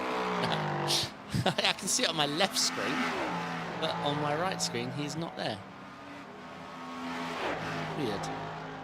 By the way, we have got a justification for talking about this because there's no battles going on at the moment out on circuit. The bowl is full of rice and very little curry because Bento and Wilson is the only pepper in the meal at the moment. That's for 9th position. We can always allow Bento. Bento must have got back past Wilson, right? Because we saw on the replay that Wilson got past, but then they lost a second on that last lap. So they are Bento close. keeps coming back. And Viella still, 30 seconds off the lead. That's not something we say about Viella a lot, and that's not a fuel saving strategy.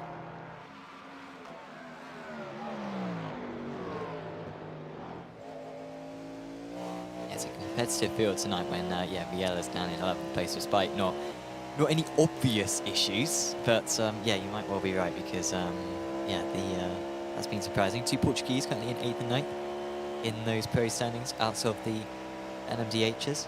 And still everyone's fairly close to one another. Like there's not big gaps in the LMDh class at the moment. Everyone's sort of in play, but the big gaps really in all the classes are just by the leaders, right? Paul Busby's got a big lead in LMDh Pro to Dawson, let's say. Tarowski's got a nice lead to Kraft. Remy Fortan's got a nice lead to Sedgley. But yeah, the middle packs and up are very close. Here comes Wilson again. Well, Bento tries to muscle his way round here. They are almost completely dead level. 100th of a second between the two of them. Bento sweeps it round. And that's the conviction that he had on the outside. That is a nice livery. That is a nice livery. It was that livery you mentioned. Yeah, you're absolutely right. Yeah. No, I like orange. Good. I'd like to hear you say that. yeah. Any reason for the orange? McLaren. Okay. As a kid, yeah. So. Were they orange when you were a child? Well, the mark. They were red and white. They were Marlboro, agreed. But yeah, I'm a proper McLaren. Yeah. So. I just grew up racing and Formula One. Growing up next to Brands Hatch, racing. I'm so close to Brands Hatch when I grew up that we got free passes to everything because of the noise. Sure. So I was big into McLaren. Also loved Williams. And yeah, I just always loved McLaren. And then orange just became the colour. It's an underused colour. There's a lot of this, the blue and white. I think a few seasons ago in one of the championships that we covered. Pretty much every car was blue and white. And there's a lot of red as well, used by various people. We found that in the ACES Apex Racing League Endurance Championship. Marteau was one of the culprits. We also had Simufy in MA70 esports. We've got Aaron Smith in this series running as a privateer, running that, and a couple of others. No, the orange, a bit more distinctive at least. Yeah, but in America, when I first moved there, I was shocked to see how many companies used red. And I think I read a story that was to do with the neon. I think neon was first popularized in red, so shop windows, people would put it above their window and it would be in red. Okay. And I think, I might be completely off the ball with this, but I think it has something to do with that. But yeah, in America, you'd be shocked how many red companies we got. Here's some more replays. Ooh. So Tarowski tried to go one way, and the LMP3 made a big effort there to get out of the way, but it really didn't help. Battle's been brilliant to watch. These two have been real miscommunication. Barely had to deviate from his racing line, did Paul Busby. And then Sal Bento got back past Wilson, had to take a very compromised line, and he just sides his way through past the LMP3. Just. There has been a pit stop, by the way, talking of the LMP3s, for Remy Fortin. So Dan essentially now leads the way in the LMP3 category. Oh yeah, good spot. Now this is tight, isn't it, in order for them to get to the end of the race, because we aren't at the halfway mark yet, so they're going to have to go longer in the second stint than they have done in the first. Yeah, it does seem a little early, doesn't it, though, anyway? But then again, the next lap, it's a lot of fuel, so if you haven't been saving, like, I don't know, I haven't driven these here, but I think it was Thomas, actually, at Road Atlanta who mentioned it. No, what was the other 75-minute we had? I think it was... Oh, the other 75 was... Watkins. Give me I think it was Road Atlanta. Oh, Road Atlanta. I think someone mentioned they would need to two-stop, but no one ended up doing that, I don't believe. Yeah, you're right. But this place, that much higher fuel consumption. Maybe that's why we saw Remy pull away so much. I mean, when we were riding on board with Alvarez earlier on in the race as well, he was lifting and coasting. So maybe Sedgley and Alvarez are a bit closer to Fortin than what it appears, because Fortin's been burning through that fuel and Sedgley and Alvarez have been saving, so they have to, so they can push later on. Yeah, could well be, let's say. I assume they'll all be in. If they're not all in next lap, then something is afoot with Fortin's strategy there. It looks like we've got past the people putting on the IMSA docks rather than the endurance docks. Took us a few rounds. Took us a few rounds. Nick Madsen is into the pits for Mag Performance SRT. No one's really stuck in traffic, so I'm a bit surprised that he's come in. It's early as well again, isn't it? Yeah, I think they'll be in the next couple of laps. We usually see them go, well, we saw at Fuji, Busby went, what, 50 minutes? So I think around here will be low 40s, like 42, 43, I think. And endurance, they can take endurance fuel, right? Or is it limited? It's unlimited. Early. Feels early. So just getting past points at Loy. Loy did start from the back because he had a qualifying ban. And Nucera, I think, had to pick up a faster pair early on. He was wiped out right at the start of the race, if I recall correctly. He's not going to have it all his own way. The Porsche trying to respond, but again, so good to see. The way that Indianapolis is carved into this Le Mans circuit, the banking that you have, and how the cars sort of bobble over the apex. Nucera with complete control. And he's up to 19th place overall and 6th place out of the Alps. Alvarez and Sedgley just boxed. Alvarez is doing very well for his first ARL race. Good showing. Sedgley was able to drop him towards the end of that stint, though. 7 seconds, I think, in total. In the end. Maybe a slow down or two. Taking creeping in. Van Helden into the pits. That's a good name, isn't it? Yeah, I'm thinking of Van Helsing. Van Helsing, yeah. Who's that? The vampire hunter. Okay, we mentioned that last week. Yeah. Didn't we?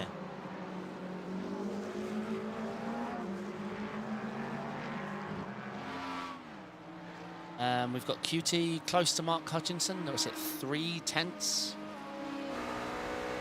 QT's fastest lap has him quicker than Kraft and Hutchinson, but I don't know. Yeah, that last lap they all, well, Dawson, 22-1, Kraft, 22-1, Hutchinson, 22-1, Marteau, 22-1. Yeah. Meanwhile, Busby, 20.8. 1.3 seconds faster than these guys. I don't know, I haven't seen him in officials this week. No idea. Maybe he's been busy. But he definitely has the pace. Not too, well, it depends when the pit stops come, to be honest. This will be very interesting to see if they come in. Because, you know, they might have 3/4 of a lap of fuel remaining, which would get them another 3 minutes. But you need a full lap in order to get around. So I can see a few drivers maybe pitting this time round. I think if they don't pit this time round, I think the vast majority will be in on the next time. Yeah, I think you're right. That's the one thing to remember, isn't it? As Paul is diving into the pits. Let's just check his entry here. That looked clean. This bit's tricky. Careful you don't lock. How much? You can cut the chicane quite significantly, can't you? You can, yeah. You can pretty much go across the gravel, I think, I've heard. And No everyone is lockups. in. So I thought that they might be able to edge out another lap, but no, they were just short. Let's see the fuel saving. Wow, look at that. That just shows how close the battle's been. As we have, what, 3, 4, 8 9. I can see 9 cars in pit road as one enters. That's 10 I can see. Come on, someone do the extra lap. Someone do the extra lap. We'll get on camera if you do. Maybe Josh. Come on, Josh. Zafoli should be able to do it, but he No. had to take a faster pair earlier on, so that doesn't Everyone really is, so at least we get to watch the pit time Olympics now. Who's going to be fastest? We see everyone taking time. Well, we see someone flat to the ground there, but they may have already taken the tyres and they might be out early. Busby's certainly taking tyres. He's Yeah. up to 28 seconds now. I'll say back on the ground, or maybe been Dawson actually, one of the race clutch cars. All just waiting around, trying to do something. This is when we need it. I imagine if we had animated pit crews right now. Yeah, we'd be losing FPS is what we would do with all those people running around. Yeah, they'd be going one. Okay, so frame pull a away. second. So yeah, someone back there is not taking tyres because they were down very early before everybody else. So someone, maybe it was Kraft. No, I think it was the guy behind Kraft, if I had to guess. Huge pit stops. You know, we've had 8 seconds in the past, admittedly, in the 60-minute races, but 44 seconds stationary is the most common one. Busby did lose a couple of seconds, so his gap's down to just 2 seconds. He took a bit more fuel, which is surprising, frankly, because he did have draft for the first half of that stint, right? Yeah, but Turoshki didn't have the draft for any of it, and he took 2 seconds less. yeah, but Tarowski could have been doing little lifts here and there, just not really fuel saving, like I say, just saving the tyres and being a bit more consistent. Whereas Paul was fighting for 11 positions. You are not lifting early. You are lifting late. You are attacking the throttle early. So I can see why he definitely took the most fuel. But yeah, definitely someone in there. It was a light-coloured car. It was hard to tell. Did not take tyres, which with half an hour left, I mean, they probably will win the pit stalls the same amount of time because of it was fuel limited. They just didn't have their tyres ticked. So they were down, and we watched them the whole time, and then we saw everybody else start to drop, and they were down the whole time. That is definitely going to lose your time. Remy Fortin still leading the way in the LMP3s. He's 11 seconds ahead of Dan Sedgley after the pit stops. He was actually 1.5 seconds faster in the pit stall, was Fortin, then Sedgley, which sort of indicates that my fears that maybe he had less fuel than his rivals was not a legitimate fear. Seems like Fortin is absolutely fine and looking good for his 3rd consecutive win. Alvarez now 8.5 seconds back, so fairly spread out in the LMP3s, apart from actually Clist and Saul, who are fairly close to one another. That's for 5th and 6th.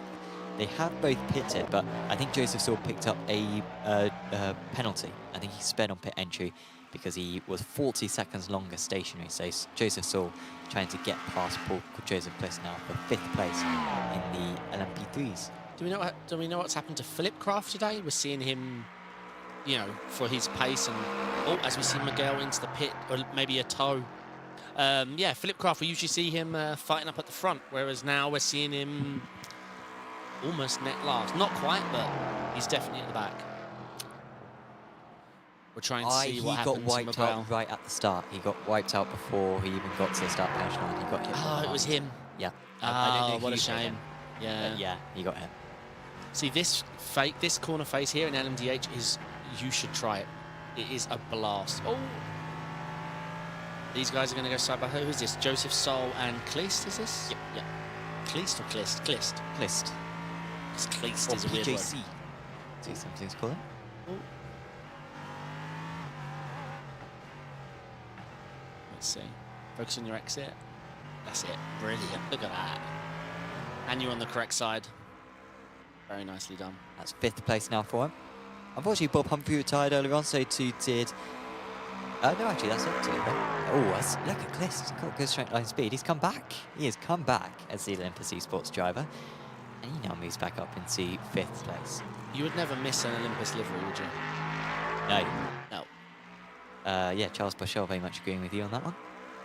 Yeah, I saw the comment earlier. I just finally get to use it.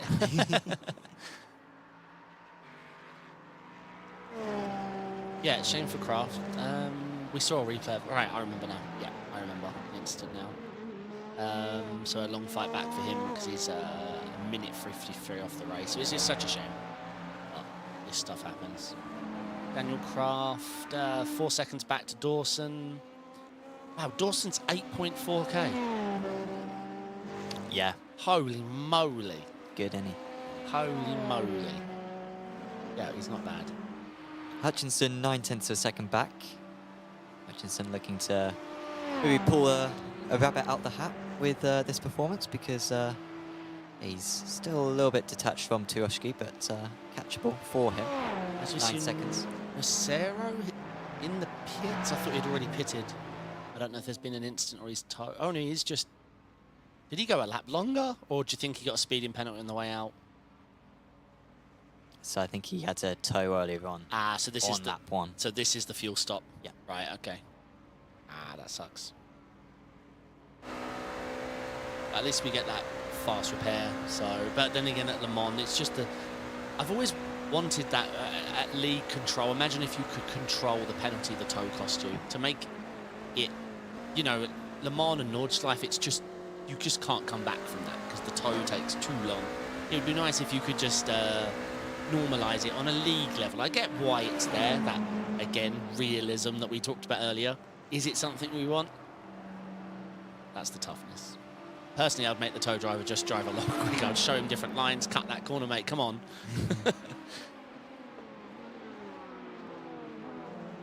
Yeah, because I think in virtual Le Mans, you weren't able to tow, were you?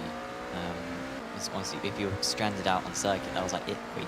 You had to park and request a seat. Was that the one? Was it them? You had to.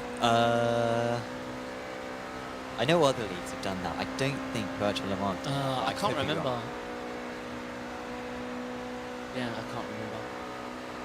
My only gripe with a fast repair, my only gripe, is the people who drive back to the pit with a damaged car and cause havoc because their car's undrivable, and they're doing it because there's a fast repair, so they minimise the time loss against the tow. But that's the only place where it becomes dangerous. You see it in endurance races where the fast repair is allowed, like in some sort of league event for a 24-hour.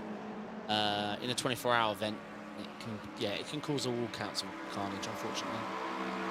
I'll tell you, managing to get underneath that Arnage from Hutchinson, but Hutchinson much more committed, and now he's got to try to get his way through this section. That was very good job from both Klist. Yeah, but look at the downforce they have. That's what I mean. You can just navigate around the traffic because you can send it around the outside. Contact in the background. Yeah. Hitting the back of Saul, and Saul's going to go off into the barrier now. There's a bit of gravel there to slow you down, but not enough. Oh, what a shame there. We'll get a replay of that later, but it looked like just obviously the LMDh is threw them off. Now they're not on their normal lines, and it looks like they just touched. Yeah, once he got onto the grass as well. So QT has just passed Mark Hutchinson, so he did get the move done in the end. Oh, yeah. Is it Arnage? He nearly got it done, but just... Oh, no, he's gone back. I think that was our timing screen playing a bit there. Well, or it's a close battle. Yeah, they're the closest two together on track.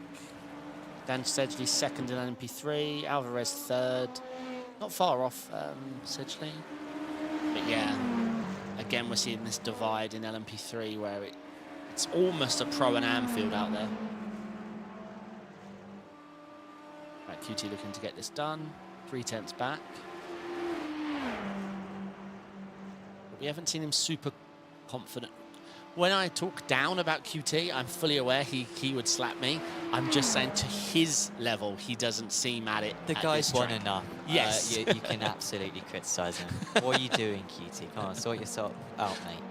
Like, this is not acceptable. He's got that car #1, and that has a lot of implications on it. You know, as a former champion myself in the BSR Radical Winter Series Championship, There you go. you know, was there another season of that to give myself the opportunity to run the #1? No. But had I'm sure I would have continued to beat the likes of... So the eternal champion, that's it now. The eternal champion. Same with Apex Racing League Super Trucks as well. Nice. Albeit we did host a special event, and I think Phil Reagan managed to take the mantle on that occasion. We should definitely do another one. Amazing stuff. The Super Trucks on iRacing.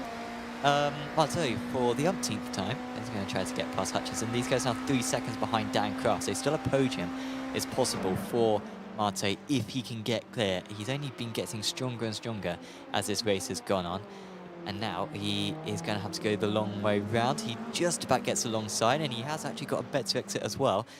And I think they're just going to be pretty much in this situation for the next kilometre or so straight. What cars? Is it Caddy versus Porsche? Yes. So, yeah, still the outside. I don't think the Caddy's going to get it done, honestly. Because of this corner here, you just lose a little bit of momentum. BMW and Porsche now. Oh, then yeah. Porsche will get this. Ooh, they left that late there, but the Porsche's getting this done. If you can hold the traction, yeah, there you go. It's just, yeah. It's just the way it is. Like I said, the draft isn't huge at Le Mans, and the cars are quite well balanced. So you go just in the background there. He is catching them barely. Like, sector 5 on this lap out of 7. Gained 6/10 of a second. So that's a bit of the bat thing. Also gained another 6/10. So they've lost a second. Oh, we lost Andrew Dawson watching that battle. He's in the pits for 3 minutes now. Yeah, so we'll try and find out what happened there. And we'll get you that replay of the LMP3 incident out in the Porsche curves. Yes. And I think we can see it already.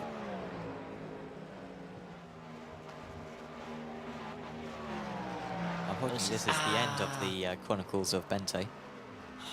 Just rode the curb there. Yeah, he's going to be frustrated with that.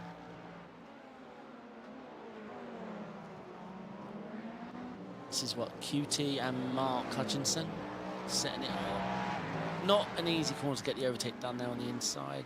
Oh, so their battle was actually quite long lasting. Yeah, it's just that slight tap and then gets him on the grass. And once he's on the grass, he's got limited control. Yeah. Not sure what's gone on there with Dawson.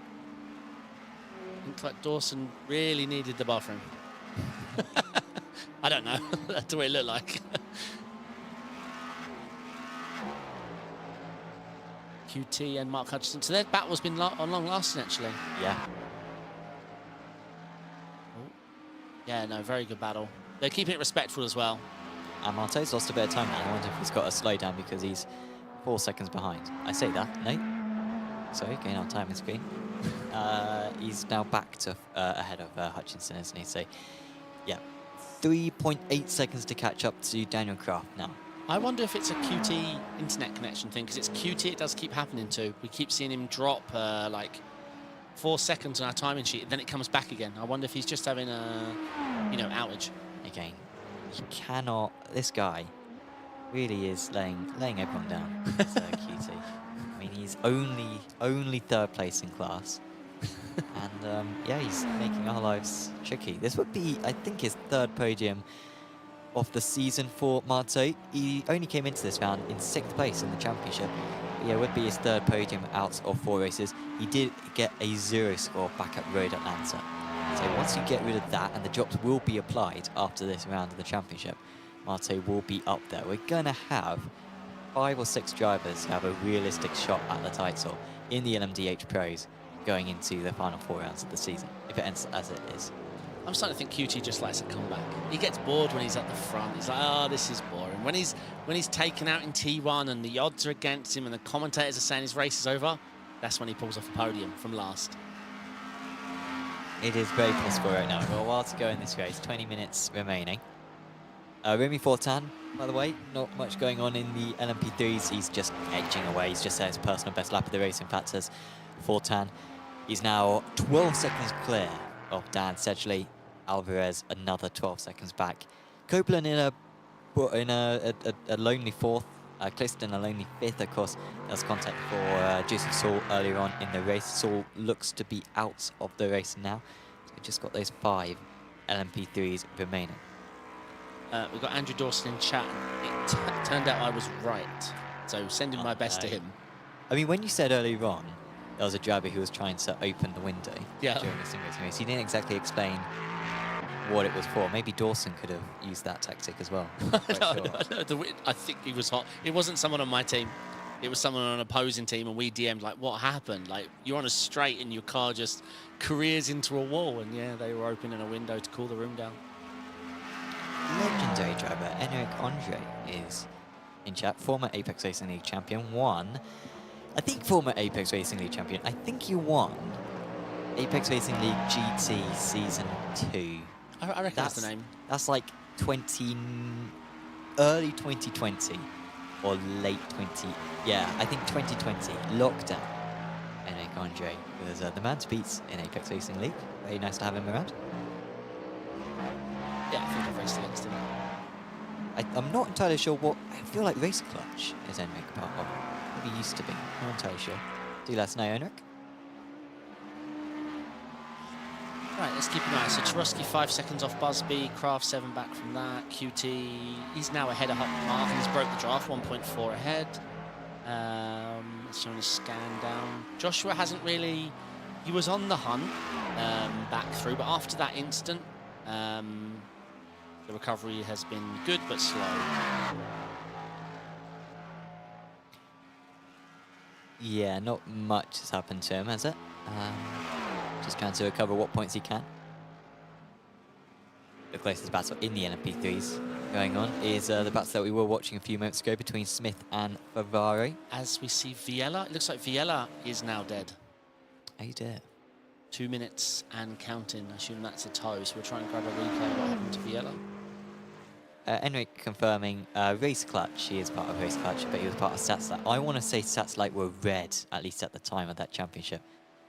So very much a fan of the red cars, I think, is Henrik. I might be wrong on that one. Feel free to correct me that one, Henrik. You haven't been wrong a lot. I'll give you that. I don't know if you're being sarcastic or not. I've seen No, so far. Picked up the slowdown there, did Hutchinson. Right, as we see what happened to Oh man, no runoff, no runoff. I think it's just mad how there isn't like an escape road down there. Like there isn't like a 100-meter. I agree, because you can just go we saw on. what happened to Viella. It was just a slight bit of oversteer snap, which he caught, got onto the brakes because he realised he now didn't have the time to slow down. And yeah, if that was a real life incident, very dangerous. Andy Dawson mentioning the storm. I'm not actually, don't know how to pronounce the storm. Storm. Is it Babette? I didn't look at the storm name. Or Babette? I'm not sure. Whatever goes out the window will be coming straight back in. Yes. It's not too bad in Corby. Well, it's rainy in Corby, but I don't think it's too windy at least. But yeah, hopefully everyone's staying safe in the UK. I think there's some bad in that MotoGP in Australia as well as being compromised. So hopefully people from either side of the world are all staying safe with the dramatic weather at the moment. And Henrik saying that he wants to race in Apex Championship again. Certainly good to see you back, Henrik. Now based in Denmark for his studies. Yeah, I'd like to have to schedule one where I'm not, when I'm not doing this, I can race and you can commentate on me. How good, that would be brilliant. Yeah. Love that. But I want to be in voice the whole time, helping to commentate. Sure. I'll have all this dash on my top screen, so I can help tell you who's crashed and who's pitted and what their strat is and how the weather is. I think the closer we've come to that is in NASCAR. We have had drivers being dragged up during cautions to just have a chat before the race, see what's going on in the race, because those cautions, man, they get boring when you have 10 in a row. So yeah, you do need something to fill it with. Yeah, I've done the Daytona 500. I thoroughly enjoyed it. Like, really enjoyed it. Indy 500, however, I love the Indy 500, obviously. Did them with TK and everything, but oh my God, like, I just don't understand. Any contact at all to your tyre and your car's, everything's, your race is done. After 7 minutes and 15 minutes, as long as I've survived. From small little touches, and now I'm completely trashed.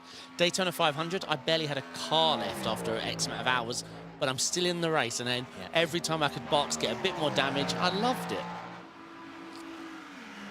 But I'm not a big roller coaster myself, really. Aaron Smith moving past Davide Ferrari. So I think this is Smith defending from Ferrari. Apologies, Ferrari moving past Smith. So that makes more sense, because I do remember Ferrari was definitely faster, and he is now moving past. I will quickly mention my Apex Racing League Truck Series victory at Kansas. One of the all-time great finishes you'll ever see in here. It's Austin Martin absolutely losing his mind. It's like an unlikely so was you victory. An Apex driver when you did the league? I was doing, well, I think I organised the league, yeah. So there was match fixing? Yeah, well, everyone else had 90% power, and I had 110, but besides that, it was all fair. Oh, yeah, exactly. Right, let's check in. Yeah, they're very spread out at the top in LMDh. Paul has got this in the bag. 7 and almost an 8-second lead. March Hutchinson has dropped back from QT. We're seeing everyone spread out. 7 back, 7 back. QT's 3 off Daniel Kraft. Mark Hutchinson's 3 off QT. Same goes. We've got Aaron Smith and Favaro. That's the position swap we saw just a moment ago. They're close on track. Scrolling down. Dan Sedgley, nice lead. Yeah, go on. Yeah, I was just going to say, like, you know, Wilson, as I think you mentioned earlier on, by himself, come back sort of stalling on that one. Yeah, sometimes as well, dropping off a bit. Yeah, maybe he's picked up a nick or you know, a little touch, a bit of damage, because yeah, his lap times do seem off as well. Might be coming back to him a little bit now, but yeah, I think everyone else. I mean, I'm watching Busby, best lap 20.8, last lap 20.3. Turovsky 21.7, best lap 24.5 that last time. I think it's the increase in track temperature. I think we've gone up by a couple of degrees Celsius. Started off at 22, I believe, track temp. And we're up to about 25 now. And it seems to be losing a little bit of time now for the drivers. It does, for sure. I would be interested to find out. We're not going to be able to find out who the driver is that didn't take tyres, because they're going to be, if it's 25C and they've been out there for an hour, they're going to be feeling it now. They are going to be feeling it now. Yeah, no one's plummeting like a stone, are they? So how many Evo cars? Because I see either I'm crazy or I've seen this livery a few times. So there's 3 in this race. Okay. Copeland is the only one remaining. However, we did... Oh, no, Saul's got back out there. No, he hasn't. No, that's Saul. Sorry, I heard engine sounds, and I knew that we switched to him. But no, it was just engine sounds from another car. So Saul's out, and Humphrey as well is the other one. I can't believe Paul's not listening to the broadcast while driving and leading. He hasn't waved. No? Yeah, we need a little bit more action from here, from Paul, don't we? Yeah, I mean, he was first in chat. He's got his camera connected. You know, he's pole. He then went back to 11th for the content, and now he's back in the lead. I want something written on that whiteboard next time. Football. I don't know what it is. Maybe it could be a message to us. Maybe it could be his favourite type of pasta. I don't know. Something on that board, please. Paul? Big pasta fan, are we? Oh, yeah. Oh, good. Yeah. I think everyone is. Yeah. Wholesome. Big call, not so big fan of pasta. Well, all of a sudden, it's actually got a bit closer again. So Hutchinson is losing quite a bit of time now to Seagrave. It was only 3 seconds. He was a full 3 seconds clear the last time I looked, but that last time round, Seagrave gained 0.7 of a second. On this lap, I think Hutchinson's picked up a slowdown, and the gap's now under 1 second. So Hutchinson hasn't got this 5th place secure. Yeah, I think Hutchinson and Madsen. I think something's happened to Madsen. I don't remember Favaro. I remember Smith and Favaro being close, but Madsen's now 7 seconds or so ago, and Favaro's close. So yeah, we are seeing Smith, Favaro, Madsen down to the wire for that. What is that? P7? Yeah. I think it's just been a bit of a rubbish lap for Madsen. Lost 2/10 in the first sector, 4/10 in the second sector, 4/10 in the third sector. To be fair to him, he's been able to pull away by 4/10 in the 5th sector. Maybe we found the driver that didn't take tyres. Yeah, maybe. As we're seeing, wait, is Daniel Kraft in an Acura? Wow. Yes. Wow. He must have reversed into something and removed the rear wing and gone full Peugeot. That's impressive. And we're not seeing many caddies up the front. Top split, IMSA was all caddies. I mean, locked out caddies. Caddies. I still prefer the BMW to drive. I think it's a bit more balanced and well connected, and for me. But you'd be a fool at this. Well, I say that they're making it work, but you're missing out on straight line speed. And at Le Mans, it's all about straight line speed. It does seem like there's a lot of straight line speed dependent circuits on the IMSA schedule, as you'd expect, obviously, being, you know, we need big circuits to facilitate 3 different classes, and so we have to go for the biggest circuits. But the rest of the season, we've still got Red Bull Ring to come, we've still got Monza to come as well. There's not a whole lot of relief for these Acuras and the Porsches. For sure. Yeah, the Porsche definitely needs to fix.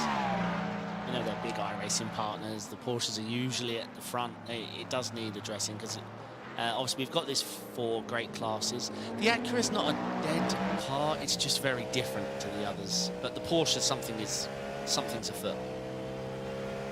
For sure. As Zach says, Caddy Cup. Yeah, not Caddy Cup here, mate. First 3 are all different classes. Manufacturers. Ferrari getting closer and closer to Madsen. This looks like it's going to be fairly easy, honestly. Meanwhile, Seco just making a mistake, actually. Seco is just ahead of these guys. He's lost 4 or 5 seconds by making a mistake, and that must have been going wide at the Tetra Rouge S just moments ago. Yeah, I think there's been a mistake from Smith as well, because while you were saying that, Smith was right behind Favara. I mean, like 2 tenths, 3 tenths, because you were saying it's going to be easy, and I was going to say not easy with Smith right behind them, but Smith lost a second there. And it is fairly easy this time for Ferrari to move past Madsen. So yep. Ferrari up to 7th position overall in the LMDhs. I know there's been no change on the timing tab, but that is for position. The drivers do score points for their overall position in their car class, and so every place matters in that regard. Madsen will have a look back, but it's not going to happen for him. Madsen, of course, started way down the order. I think he was about 15th place overall, so the fact that he's got up to 7th place is a really good effort, but it looks like he is starting to leak a few of those positions that he had previously gained. Yeah, and we've got Smith coming on the hunt as well. Yes, I'm starting to suspect, because I'm seeing the time and tell wrong. Nick is behind Favara, right? That's what we're seeing on screen. I'm assuming it is Nick that is the guy that didn't take tyres. He's had really good, consistent pace throughout, but now we're seeing him drop like a rock. Yeah, we're going to see Smith on him too. Obviously, he's got Favara's draft at the moment to help him pull him along. Yeah, like I said, there was a light car. Madsen sees a light-coloured car, so it could well be him. Look at the caddy straight-line speed as we get to witness it here. Really, he's not going to want to make a move here if he hasn't got the tyres. Let's see. Yeah. The problem is, if you get the slightest of locks there, it's very difficult to not wipe your opponent out. KCR Stig saying, howdy broadcast, looking clean as always. Yeah, that's Zach.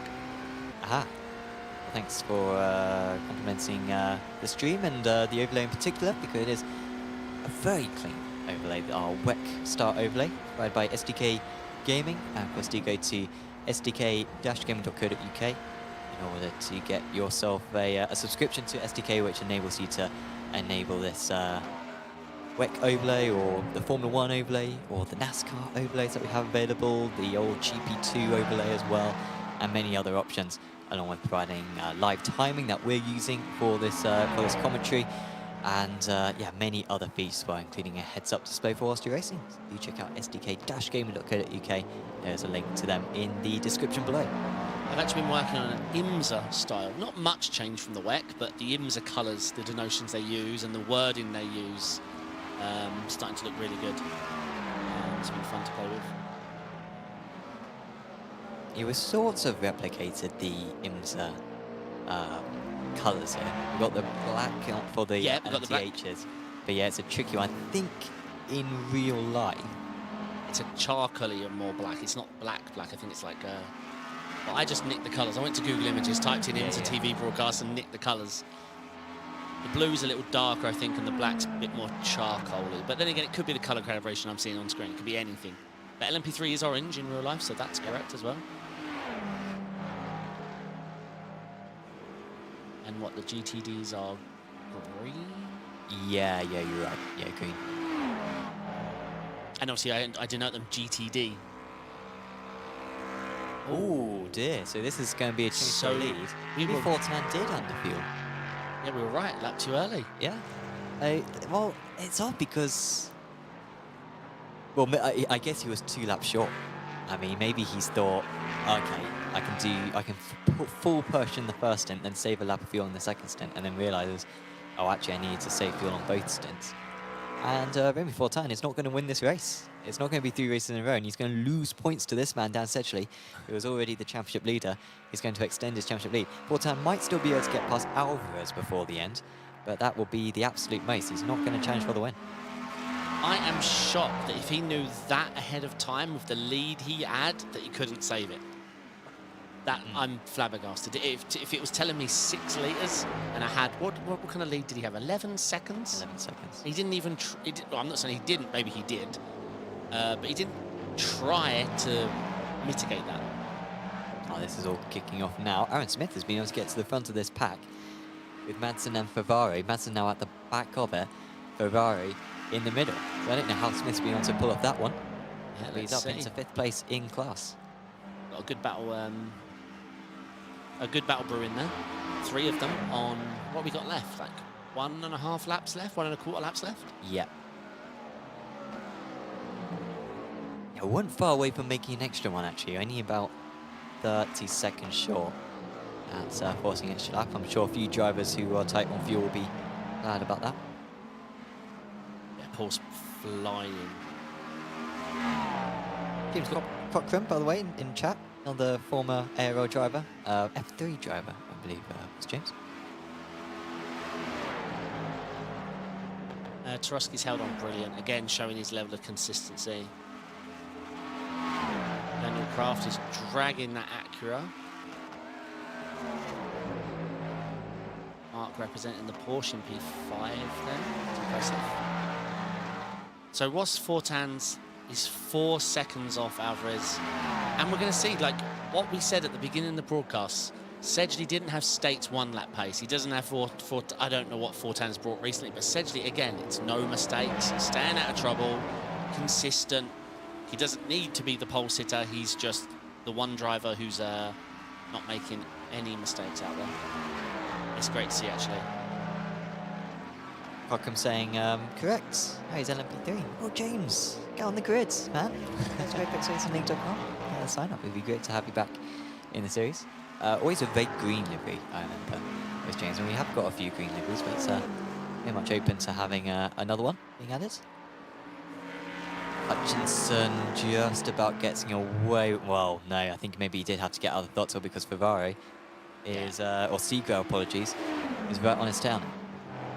Yeah, we're going to see... so it's still a 3-way battle, isn't it? Smith, Favaro, and Madsen. Madsen seems to be the one on the back foot. Let's see. Oof! Oh, dear. They really, really wanted to swap lines there. As Mark gets it done. Well, maintains. Yeah, maintains. Maintains, yeah. Yeah, well, he lost 1.7 seconds that last time round, did Hutchinson. He has genuinely been a fair bit. So, I mean, Seagull made quite a big mistake only a couple of laps ago, which lost him 4 or 5 seconds. And so the fact that he's been able to gain back that time in such a short period, it really demonstrates the pace advantage that he's got. The Attitude Esports driver really struggling with his tyres, it looks like, in these closing stages. And even Smith and Kite, if they weren't fighting, they would be on to these guys by the end of this race. But it looks like they're going to be about half a lap short. Yeah, let's see. Mark's looking good. QT's 3 off Daniel Craft. Yeah. Obviously, we still have that battle with Smith, Favaro, and Madsen, and then we're watching the battle with Hutchinson and Seacrow. Yes. Yes, here's the battle of the 3 of them. Oh, dear. Oh. Yeah, this is going to be good. We've got a couple of battles here on the... Are we on the white flag? I assume we are. We are, yeah. Checker flags waving. And this is the most likely position to change before the end of the race. Ferrari versus Madsen. They've already had several changes of position between the 2 of them. Madsen squeezing to the outside there. So far, it's been the outside line, which has been the much better one. Whoa. And now Madsen sends it. Can he get it stopped? Oh, they both brilliant. did, but they're both on opposite. Look, Madsen tries to use the hard shoulder to get on the inside. At least into Arnage, it was Ferrari who had it all covered off. He's had this one covered off from the race, well, from about lap 5, as Busby. He dropped down outside the top 10 at one point. As he cheers. But he had overwhelming pace, and it's his 2nd race victory of the season. And might well propel him into the championship lead as well. And he should be delighted, and he is delighted after that 75-minute race win. Turovsky top of the ARMS, and we wait to see if there's going to be any changes. Looks like Hutchinson's going to beat Seagrey, and I mean, it would need to be a kamikaze move now for Madsen to pull this one off. Yeah, what a battle though, what a battle. Lots of respect as well on these white flag battles we're seeing. Oh, is there a... No. Right. The cars are huge. Good work from Hutchinson. That's his best result of the season, I think. And 5th place overall. Usually that would be plenty enough for the win in the ARMS, but just demonstrates how strong Turovsky has been this season, that he still came out 2nd best. And this man, just cruising around. There might still be a change for 2nd place in the LMP3s, because Fortin, after that late pit stop, has got to within 2 seconds now of Alvarez. That's wishful thinking. Alvarez has driven brilliantly. Yeah. Alvarez has driven brilliantly. Yeah, we have to find out what happened to Fortin. Because, yeah, we were questioning it over and over, then we just sort of forgot, but... He just didn't save any fuel, did he? No. Maybe, I'm not sure. Maybe he was coming up to the line and he just panicked. He's just like, wait, do I have enough? Because as well, where the pit entry is to where you're going to cross the line is quite far. If you haven't been paying attention to your fuel box and you're coming up to it, it's a lot to calculate quite quickly. Essentially, though, this would be his 3rd race win of the season, and I think keeping up his 100% podium record as well. He's had a 1st, a 1st, a 2nd and a 3rd. It was getting worse for Sedgley, but he's going to bolster Olympus Esports championship hopes as well in the teams with this points haul. It's going to be another 50 points for his tally in the drivers as well. Dan Sedgley for Olympus taking the LMP3 race victory. We will go to a, well, yeah, I don't think this is going to change. Yeah, Alvarez is safe. That's going to be a 2nd place for Alvarez, and a very impressive performance on his debut. Yeah, very impressive. We'll go to a quick adverts, and then when we're back, we'll go through the final results and have a chat with a few of our drivers.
Welcome back to the Apex Racing TV esports studio, and yeah, that was just round 5 of the championship at Le Mans.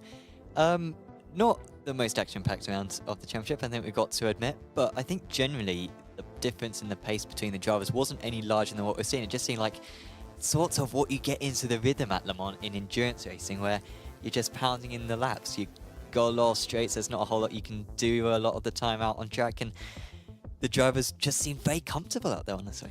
Yeah, for sure. Obviously, we did mention about the fuel, which did seem to affect Fortin, staying out of trouble, staying in draft.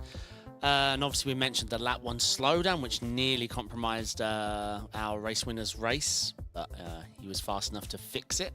But yeah, great racing. It wasn't bad for Le Mans. Like, we've definitely seen less in, you know, it can be a lot worse than that at Le Mans for sure, can turn into a follow race, but we saw lots of battles and respectful battles, which impressed me the most. Yeah, some really good racing out there. Let's have a look at the final results then. Paul Busby taking the race victory, and well, I'll try to get the points done fairly soon after the race. We won't get it done in the broadcast, but they were a decent way, well, he will be right near the summit of the championship top now, because he's got 2 wins so far this season.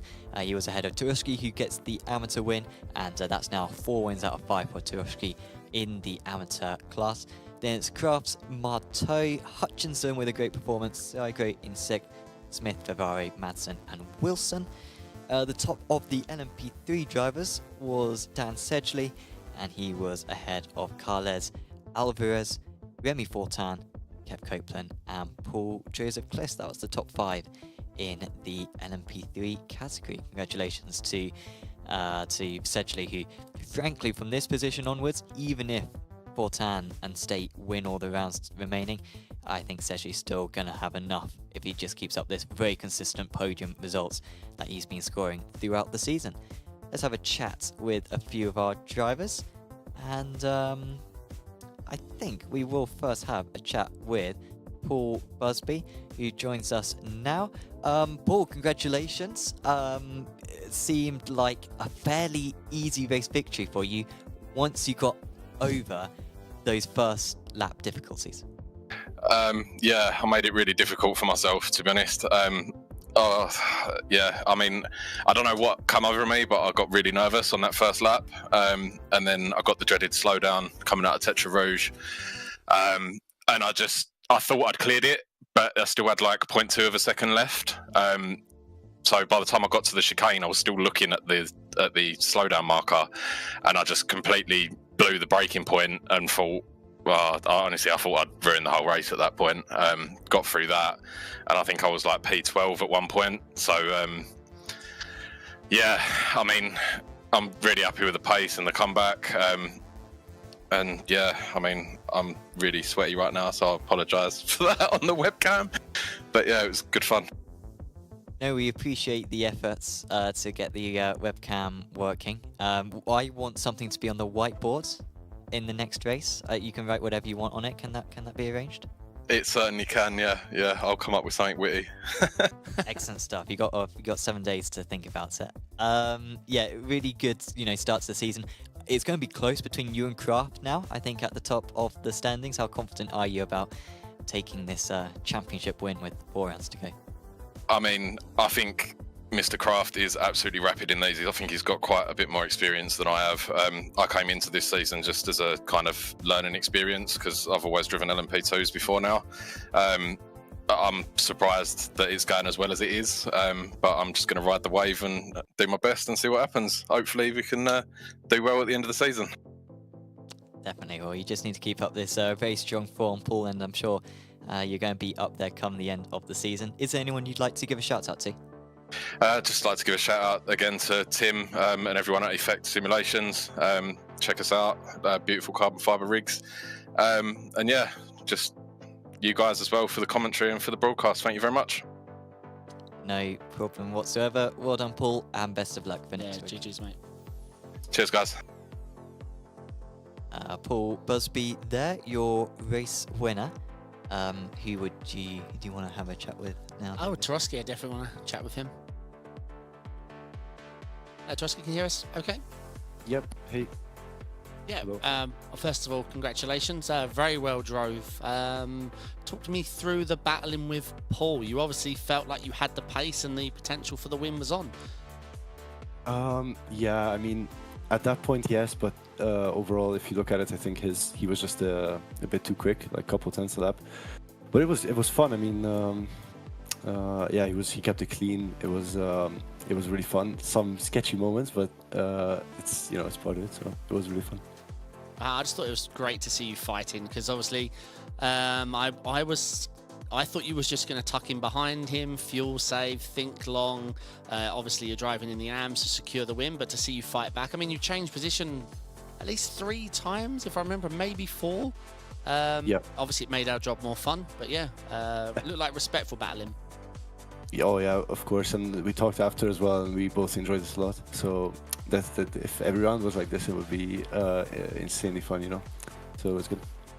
Yeah, excellent. And we were talking during the race, your iRating does seem to have gone up quite a lot recently.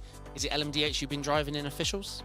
Yeah, just only LMDh basically, just official sprints, which caught me out almost because I almost put 58 liters of fuel, not 98. So I had to quickly change.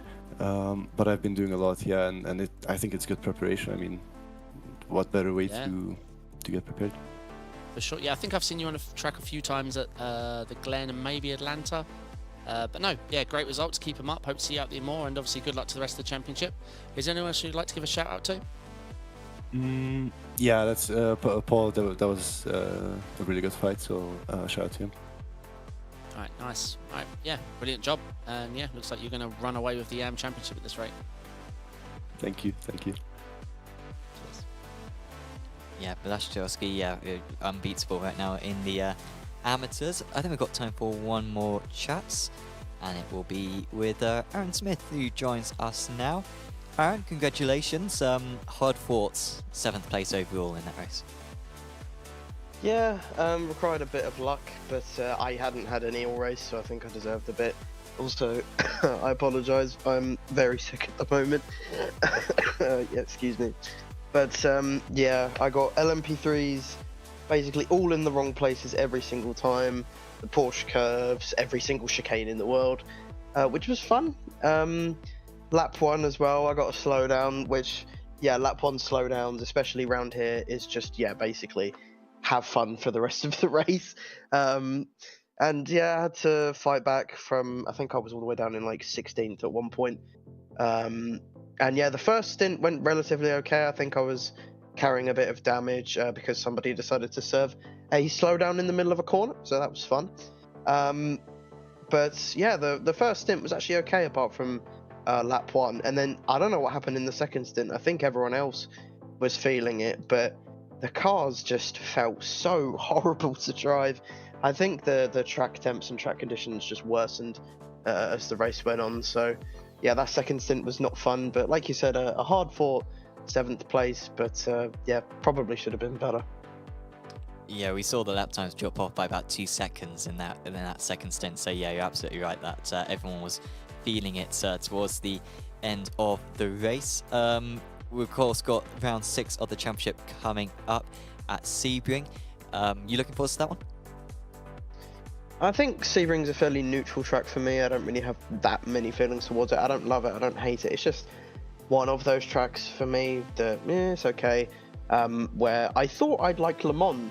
I think I speak for everyone when I say I thought I'd like Le Mans, but then you drive it and then realise, oh, I get slowdowns like every single lap. Okay, I now realise why nobody likes this track.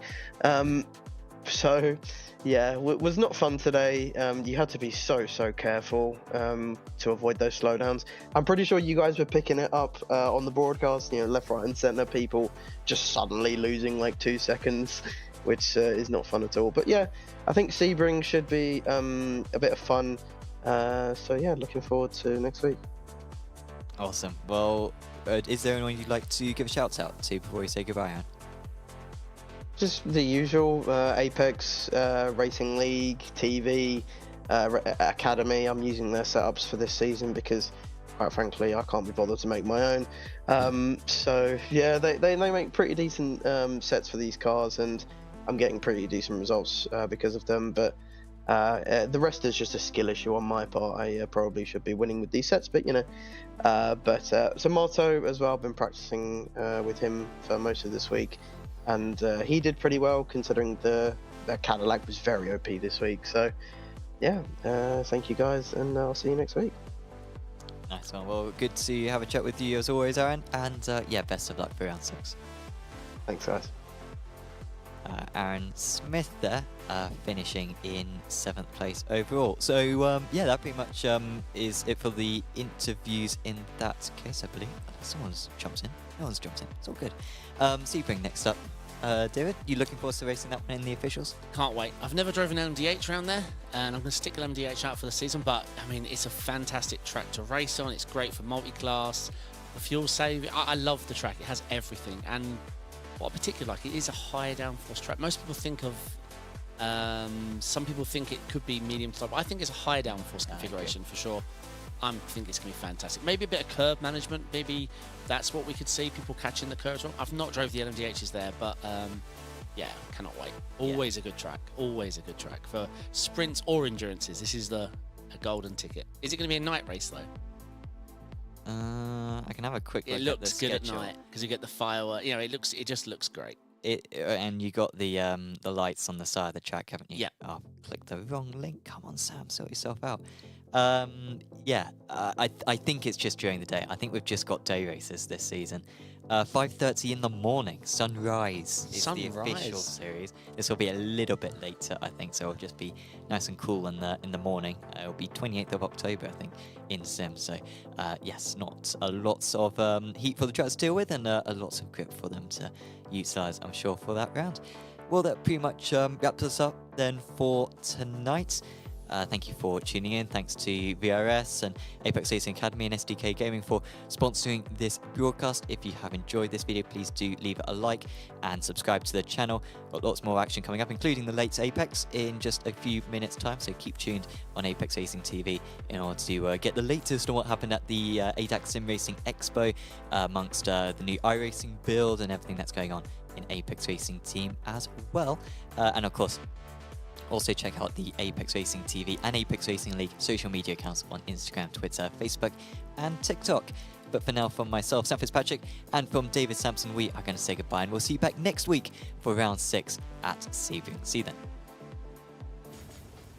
Are you struggling for consistency in your sim racing? Does your iRating look like a roller coaster? If so, we have good news for you. The way to get more consistent is to first understand what you're doing differently than the professionals. And VRS is the answer. With our competitive subscription, you will have the telemetry, setups, tutorials, and everything else you need to fully analyze your driving. Our data packs and the ability to compare your driving with the best in the world will show you exactly where to adjust your inputs, change your driving line, and shave seconds off of your lap times. And our powerful and precise Direct Force Pro wheelbase and precision pedals are being used by some of the world's best drivers. All these champions agree that VRS hardware is not just the best on the market, it's also priced well below the competition. So if you're looking to upgrade to direct drive and the best pedals in sim racing, VRS is your answer. If you want to get better, get faster, and make it happen sooner rather than later, you owe it to yourself to find out why so many people are switching to VRS. You'll be so glad that you did. Visit www.virtualracingschool.com and learn why the best use VRS.